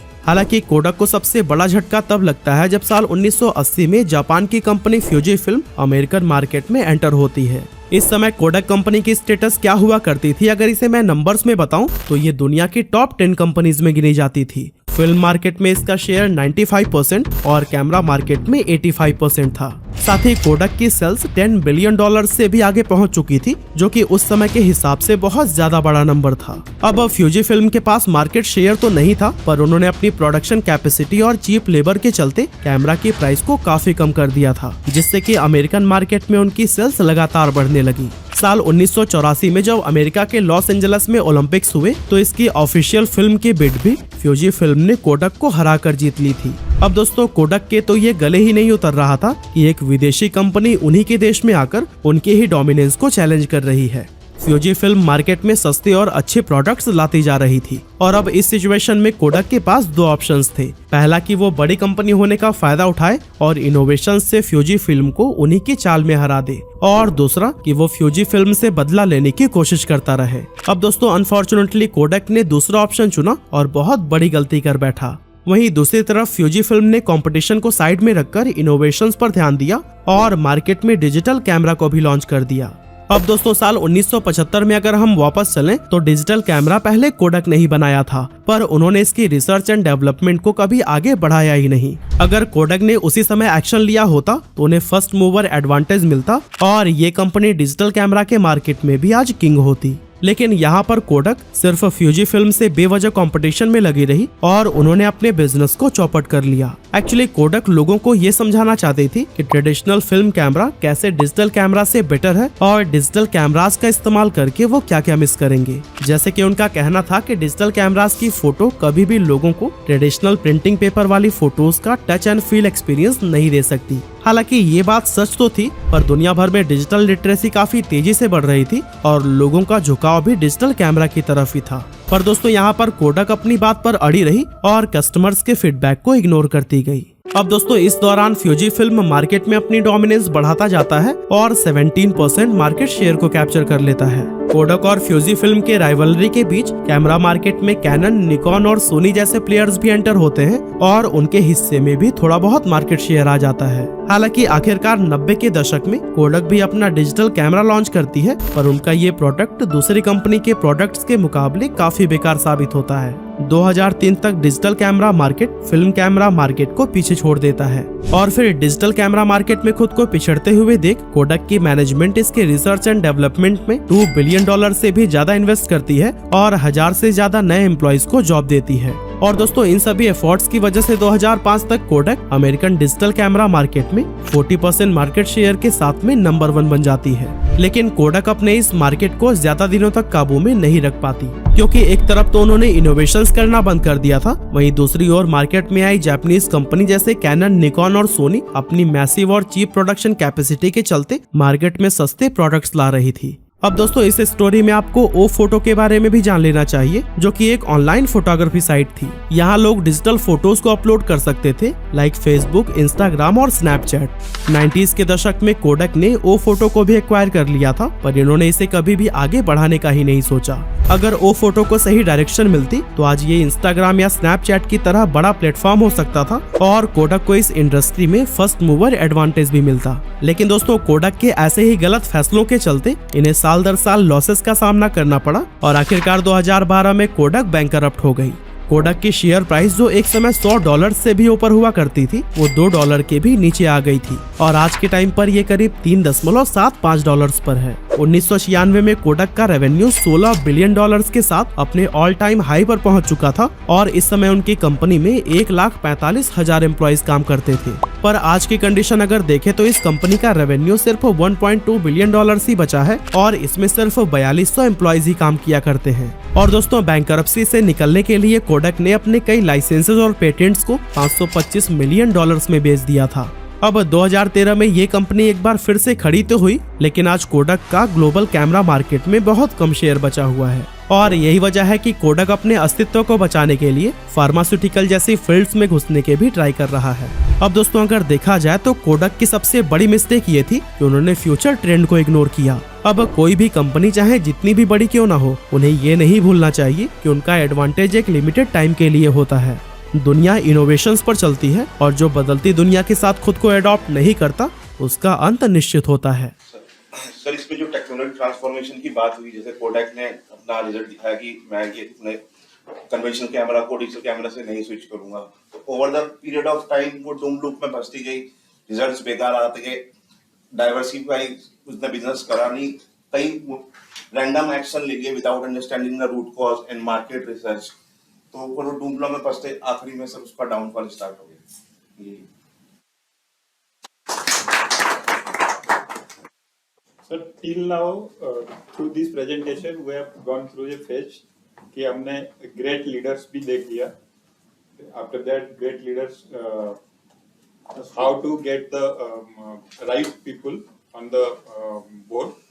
फिर उसके बाद next the brutal facts, company को अपने ब्रूटल फैक्ट के बारे में आइडिया हो गया. नेक्स्ट देन उनको हेज अप कॉन्सेप्ट के बारे में भी पता चल गया. बेसिकली कॉन्सेप्ट ये है कि आपको आपकी कॉम्पिटेंस एरिया पता होना चाहिए कि आप किस फील्ड में बेस्ट हो. उससे ज्यादा इधर उधर जाने से भी मुश्किल होती है. नेक्स्ट लेवल आता है कि कल्चर ऑफ डिसिप्लिन. हमने यहाँ तक तो पहुंच गए, तो इसके बाद क्या कंपनी, इसका मतलब हमने ये अचीव कर लिया तो कंपनी क्या गुड टू ग्रेट में ट्रांसफर हो जाएगा, ट्रांसफॉर्मेशन हो सकता है. बट बेसिकली हमने एक सर्वे में देखा गया है, जनरली कोई भी स्टार्टअप्स होते हैं 6-7 साल 8 साल तक तो अच्छे पीरियड में चलते हैं. प्रॉब्लम शुरू होता है यहाँ आके 7-8 साल के बाद, because of lack of discipline.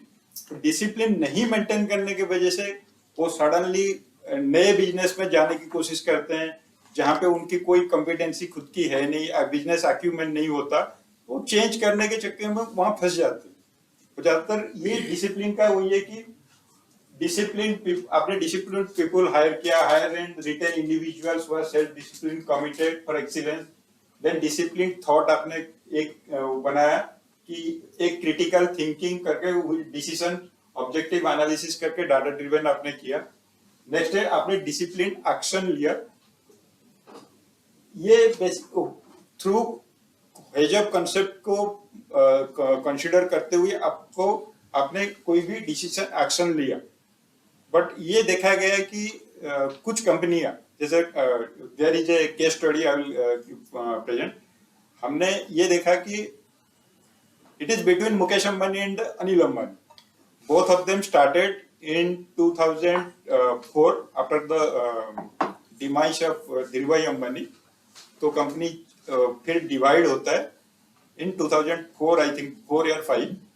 फिर 2008 से हमने एक स्टडी शुरू किया. 2008 में दोनों के पास Mukesh Ambani net worth was around $43 billion and Anil Ambani net worth was around $42 billion. There is only $1 billion difference. And Mukesh Ambani was the 5th richest person and he was the 6th richest person. से फिर टर्न अराउंड शुरू होता है from 2008. 2008 के बाद इन्होंने, अनिल अंबानी ने एक काफी सारे एक्सपेरिमेंट करना शुरू किया, नए फील्ड्स में जाने के शुरू किया. जैसे सडनली वो उस पर एंटर करके आई थिंक कोई आडलिया किसी मूवी थिएटर में उसमें एंटर किया.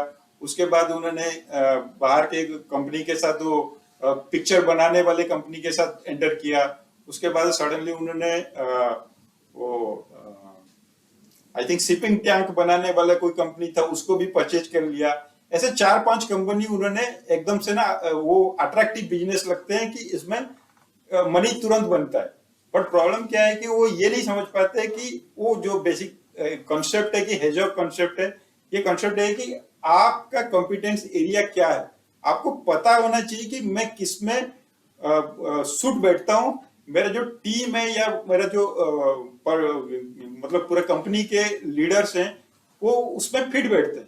मैं नए उस पर बिना एक्सपेरिमेंट करके चला जाता हूँ तो आगे जाके वो मुश्किल होता है.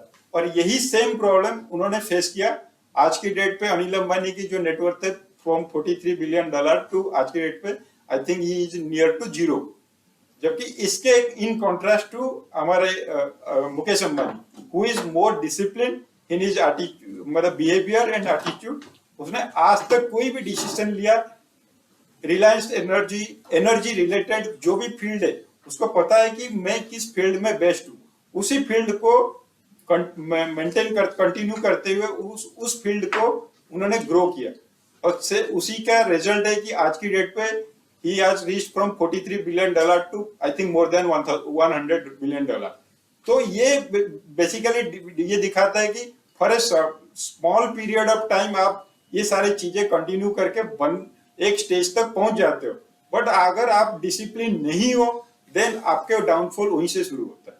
और पूरा जो कंसेप्ट है गुड टू ग्रेट कंपनी, ये बेसिक लास्ट में यही पे डिपेंड करता है कि अगर आप अपनी पॉलिसीज और डिसिप्लिन नहीं हो तो कंपनी किसी ना किसी स्टेज पे जाके फिर डाउनफॉल शुरू होगा। That's it. बेसिकली वो डाइवर्सिफाई करने से मना नहीं कर रहा है, वो बोल रहा है कि जो अभी कोर कॉम्पिटेंसी है उसमें डाइवर्सिफाई और जो आपका करंट बिजनेस है उसको किल नहीं करो। आप अगर कुछ और करना चाह रहे हो तो करो, लेकिन जो करंट बिजनेस है उस पर तो उतना ही ध्यान दो। ये नहीं कि अपने कोर को छोड़ के कुछ और करना शुरू कर दिए। अगर मेरा बिजनेस डाउन में जा रहा है या अगर हाँ, या दूसरा ये है कि अगर ये मुझे लग रहा है बिजनेस की ये बिजनेस शायद 10 साल बाद नहीं चलेगा तो मैं किसी और बिजनेस में जाने की कोशिश करूंगा। लेकिन अगर मुझे लग रहा है कि अगले 25-30 साल में ये बिजनेस कर रहा हूँ या 50 साल बिजनेस कर रहा हूँ तो इसमें रहूंगा। लेकिन मैं क्या करूंगा, छोटा सा पोर्शन निकालूंगा जो जनरल कंपनी करती है, एक छोटा सा टीम बनाऊंगा जो एक उसको बोलते हैं इनोवेशन टीम बेसिकली। तो उसमें 2-3 तरीके के होते हैं तरह से कर सकते हो। एक तो ऐसा कर सकते हो कि आप उसी कंपनी के अंदर में एक नया ग्रुप बना दो और उसका जो टारगेट IRR रेवेन्यू और ये सब नहीं होता है, उसका टारगेट होता है कि भाई मैं क्या इनोवेट कर सकता हूँ, क्या नया ट्रेंड चल रहा है मार्केट में उसको मैं देख सकता हूँ, उस ट्रेंड को मैं उसके लिए कैपेबिलिटी बिल्ड करता हूँ।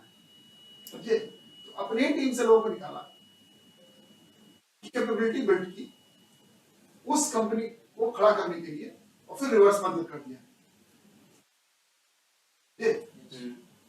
जैसे मैं तेल और गैस की कंपनी में हूँ आज के डेट में, यार ये जो बिजनेस है, I'm just giving an example, I'm not saying restaurant का बिजनेस जो बहुत बड़े चल रहा है इंडिया में। तो कोविड में भी रेस्टोरेंट चल गए, बाकी सब बंद हो गए लेकिन रेस्टोरेंट चलता रहा या फार्मास्यूटिकल चलता रहा।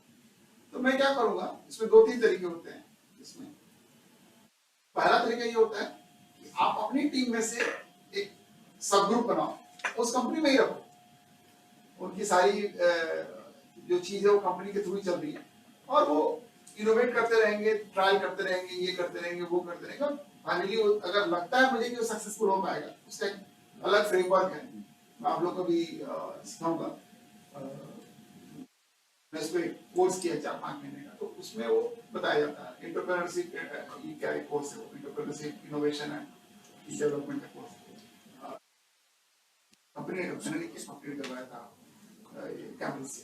तो सर इसमें हैजॉग भी लगा सकते हैं वैसे, क्योंकि जैसे हमारी कंपनी का ना विजन है कि ग्रीन एनर्जी, तो पॉल्यूशन कम करने का हमारा ये, तो हम ऐसे रेस्टोरेंट खोल सकते हैं जो लेस पॉल्यूटेड हो, मतलब हैजॉग इसमें भी ऐड कर सकते हैं। जो नया बिजनेस खोलने का तरीका मैं बता रहा हूँ, कैसे खोलते हैं नया बिजनेस खोलने के लिए आपको कोर को मार्केट नहीं करना, कोर में काम करते रहिए, आप टीम एक निकालिए जो वो करता रहेगा और उसको आप वो टारगेट्स नहीं दे सकते कि भाई तुम 30 करोड़ का बिजनेस बना खिलाओ, ये करो, वो टीम समझो कि एक्सपेंडिचर करेंगे।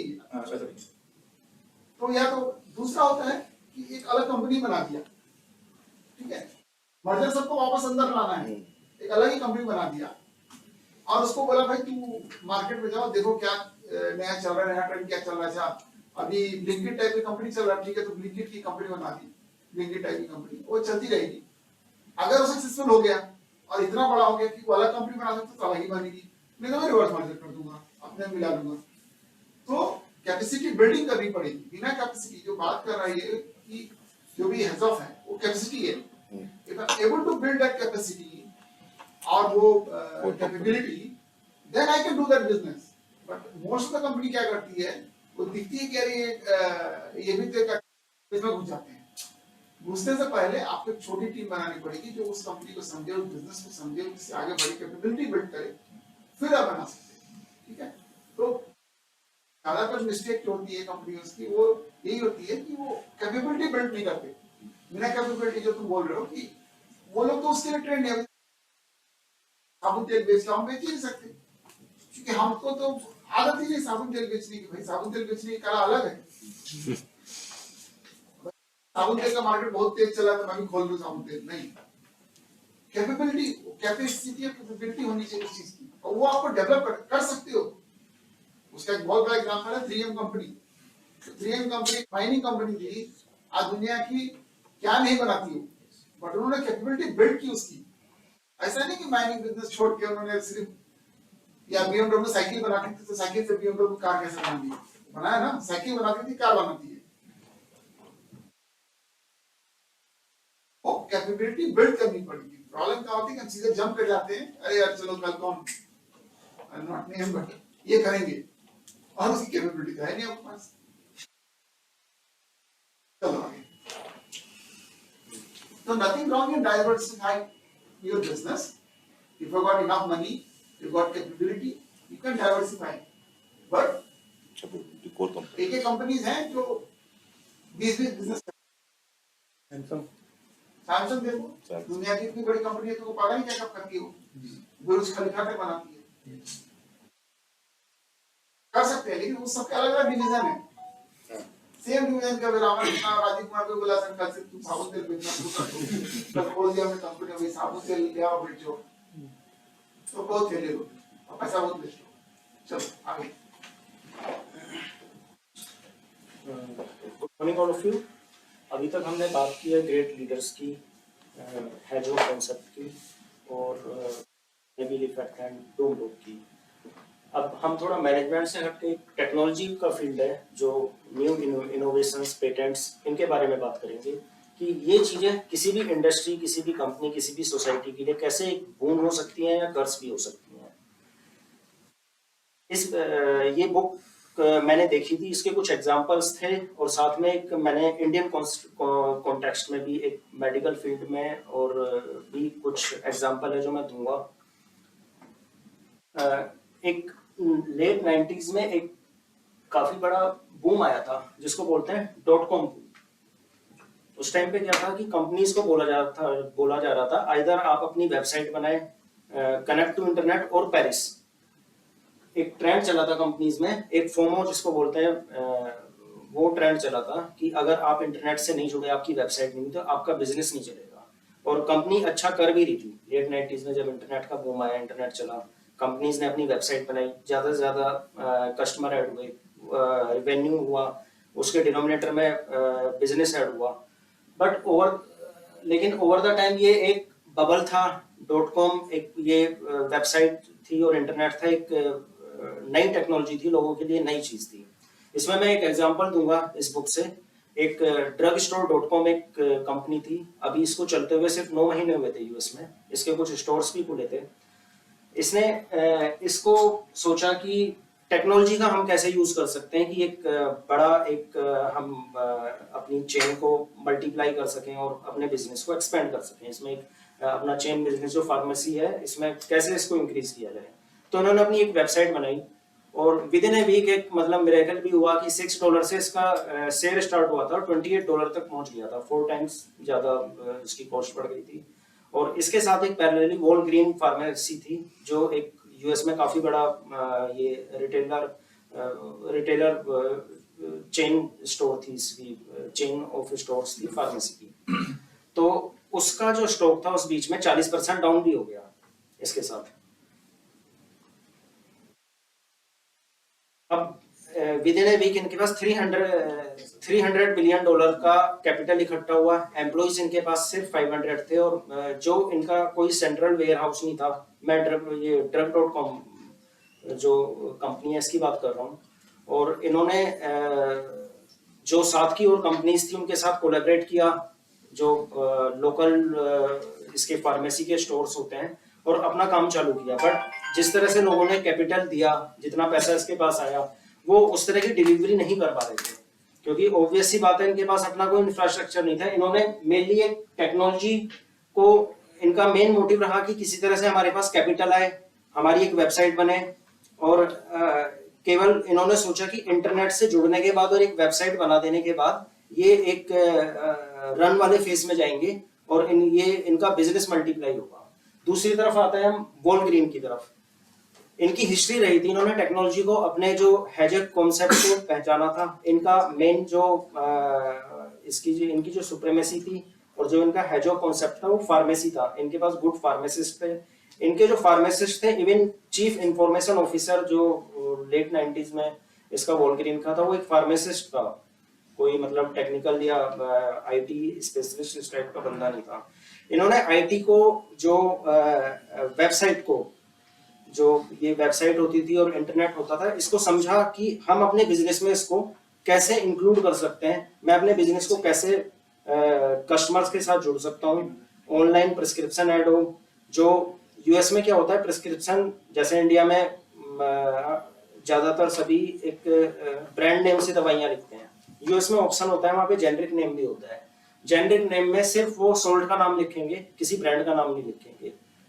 तो सोल्ट का नाम, जो पहले से एक फार्मेसी कंपनी है जिनके पास अच्छे फार्मासिस्ट हैं, जिनका अपना स्टॉक भी है, एक सेंट्रल वेयर हाउस है, तो जिनको इस बिजनेस की कोर नॉलेज अच्छी है, तो उनकी डिलीवरी जो होगी वो ज्यादा अच्छी होगी रादर देन एक नई कंपनी जो 9 महीने पुरानी कंपनी है, अगर वो जेनरिक प्रिस्क्रिप्शन के ऊपर काम करेगी और कोई भी किसी भी दवाई का कोई सॉल्ट है, उसके अलग अलग जेनरिक में क्या होता है 10 से 12 अलग जो पेटेंट फ्री होते हैं, जिनका पेटेंट नहीं होता, जो फ्री टू ऑल हो जाते हैं, इस तरह के ब्रांड आ जाते हैं। वो काफी लो कॉस्ट होते हैं, उनकी इफेक्टिवनेस भी देखनी होती है कि पास्ट में हो सकता है वो जेनरिक दवाई है लेकिन वो काम ना करे, और हो सकता है वो जेनरिक है, कोई कंपनी है वो अच्छा काम करे। ये जो डाटाबेस था ये वॉलग्रीन के पास था, इनका डाटाबेस पहले से काम कर रहे थे, तो इनका डाटाबेस काफी स्ट्रॉन्ग था। इन्होंने फिर अपनी एक वेबसाइट डिजाइन की, उसमें इन्होंने बोला कि आप सिर्फ ऑनलाइन इसमें प्रिस्क्रिप्शन डालो ऑल ओवर द यूएस, किसी भी स्टेट में आपको कभी भी जाना हो, एडवांस में जब दवाई चाहिए आप अपना प्रिस्क्रिप्शन लेके जाओ, उसे ऑनलाइन वहां पे उसकी डिटेल्स डालो, आप गाड़ी से भी मत उतरो, जस्ट आप विंडो से अपना प्रिस्क्रिप्शन दो, अमाउंट दो और आपको आपकी दवाई मिल जाएगी। इस तरह की फैसिलिटी उन्होंने इसको इंटरनेट के थ्रू अपने कस्टमर्स को दी। और in course of time couple of years जो drug.com थी लॉस में आती चली गई, वो काम नहीं कर पाई, और वॉलग्रीन ने क्या किया कि drug.com को ही एक्वायर कर लिया।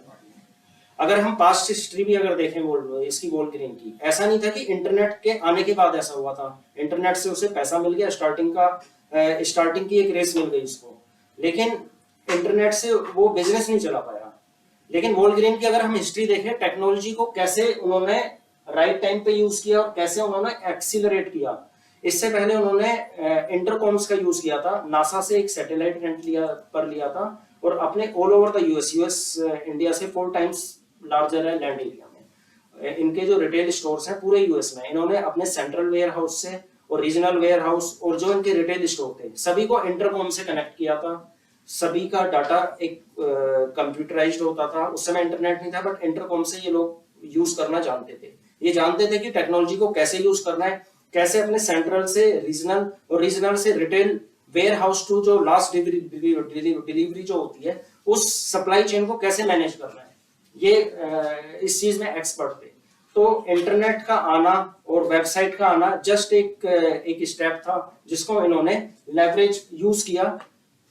जस्ट ये इंटरनेट के उस फ्लो में नहीं बह गए कि इंटरनेट आ रहा है उससे जुड़ेंगे या अपना कोई स्टार्टअप बनाएंगे, कुछ भी बनाएंगे, एक वेबसाइट बनाएंगे तो हम उस बिजनेस को चला लेंगे।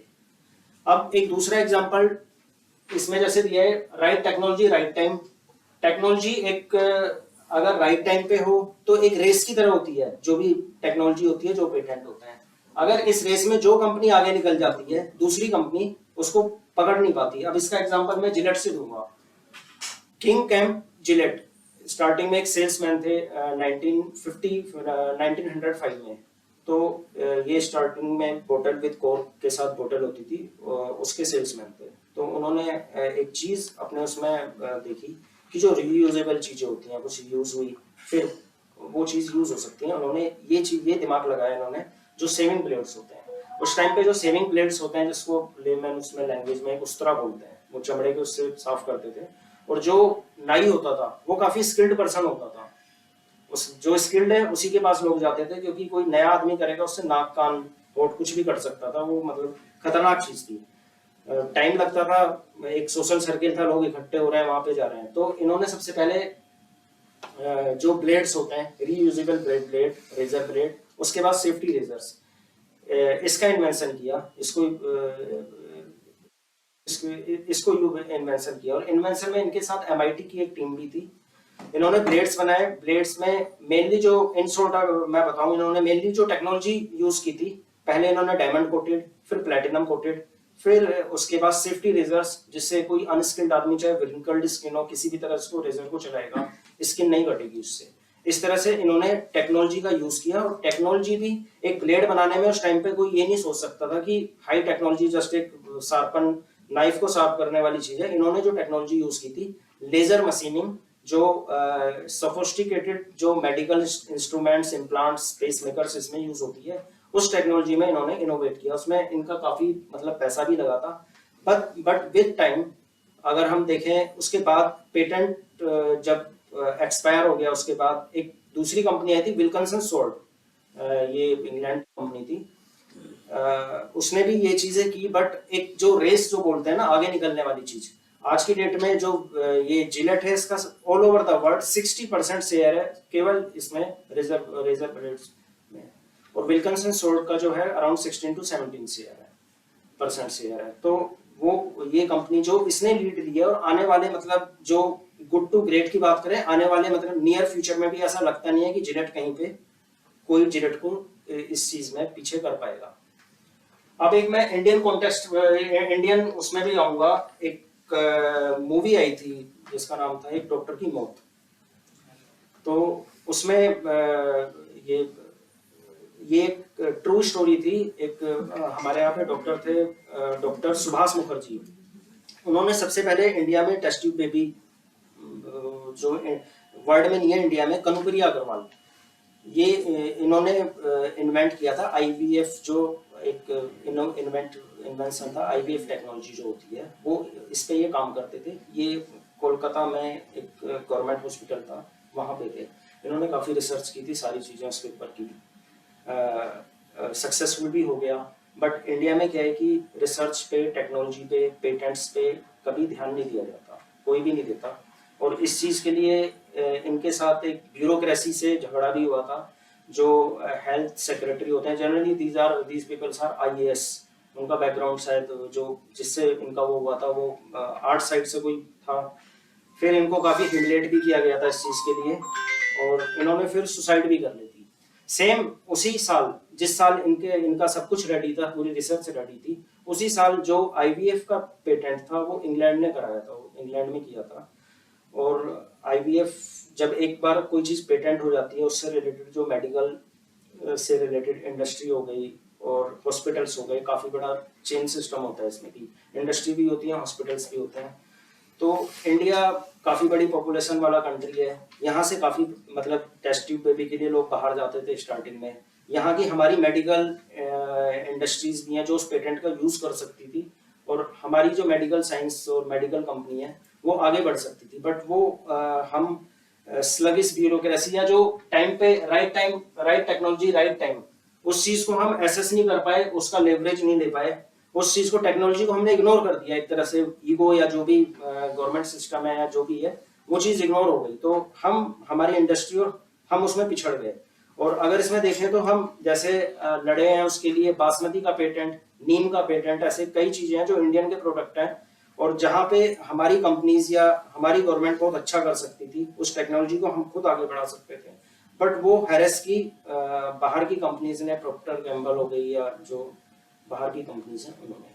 तो टेक्नोलॉजी का इन शॉर्ट, अब मैं लास्ट में यही बताऊंगा कि टेक्नोलॉजी, किसी भी चीज को कोई नई टेक्नोलॉजी लेता है, किसी भी कंपनी को जरूरत है अपनी जो बेसिक उसकी कोर कॉम्पिटेंसी है, जो उसके हेजहॉग जो है, उसको कैसे उसको एक्सेलरेट कर सकता है। जो ग्रेट लीडर्स होते हैं वो, उनका जो नजरिया होता है, जो टेक्नोलॉजी को देखने का तरीका होता है, वो आगे फ्यूचर तक को देखते हैं कि इस टेक्नोलॉजी का हम कैसे यूज कर सकते हैं।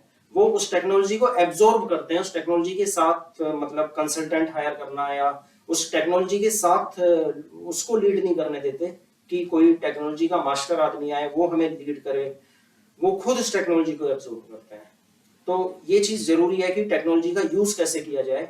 हम इसका यूज करके, कई फेलियर भी हुए हैं, कोडेक का फेलियर हुआ है, ये ड्रग स्टोर कई फेलियर भी हुए हैं, और कई लोगों ने टेक्नोलॉजी का यूज करके, जैसे जिलेट ऐसा जाइंट है कि उसको आप कोई हिला भी नहीं पाएगा शायद नियर फ्यूचर में। तो मैनेजमेंट की प्रॉब्लम तो अलग है, बट उसको कोई हिला नहीं पाएगा। तो टेक्नोलॉजी का यूज जो है वो मतलब it is not a leading factor but is a great accelerator, एक बूस्ट है जो किसी भी इंडस्ट्री को एक मतलब पिनाकल पे, एकदम हाइट पे पहुंचा सकता है, किसी भी सोसाइटी को या इंडस्ट्री को कहीं भी पहुंचा सकता है।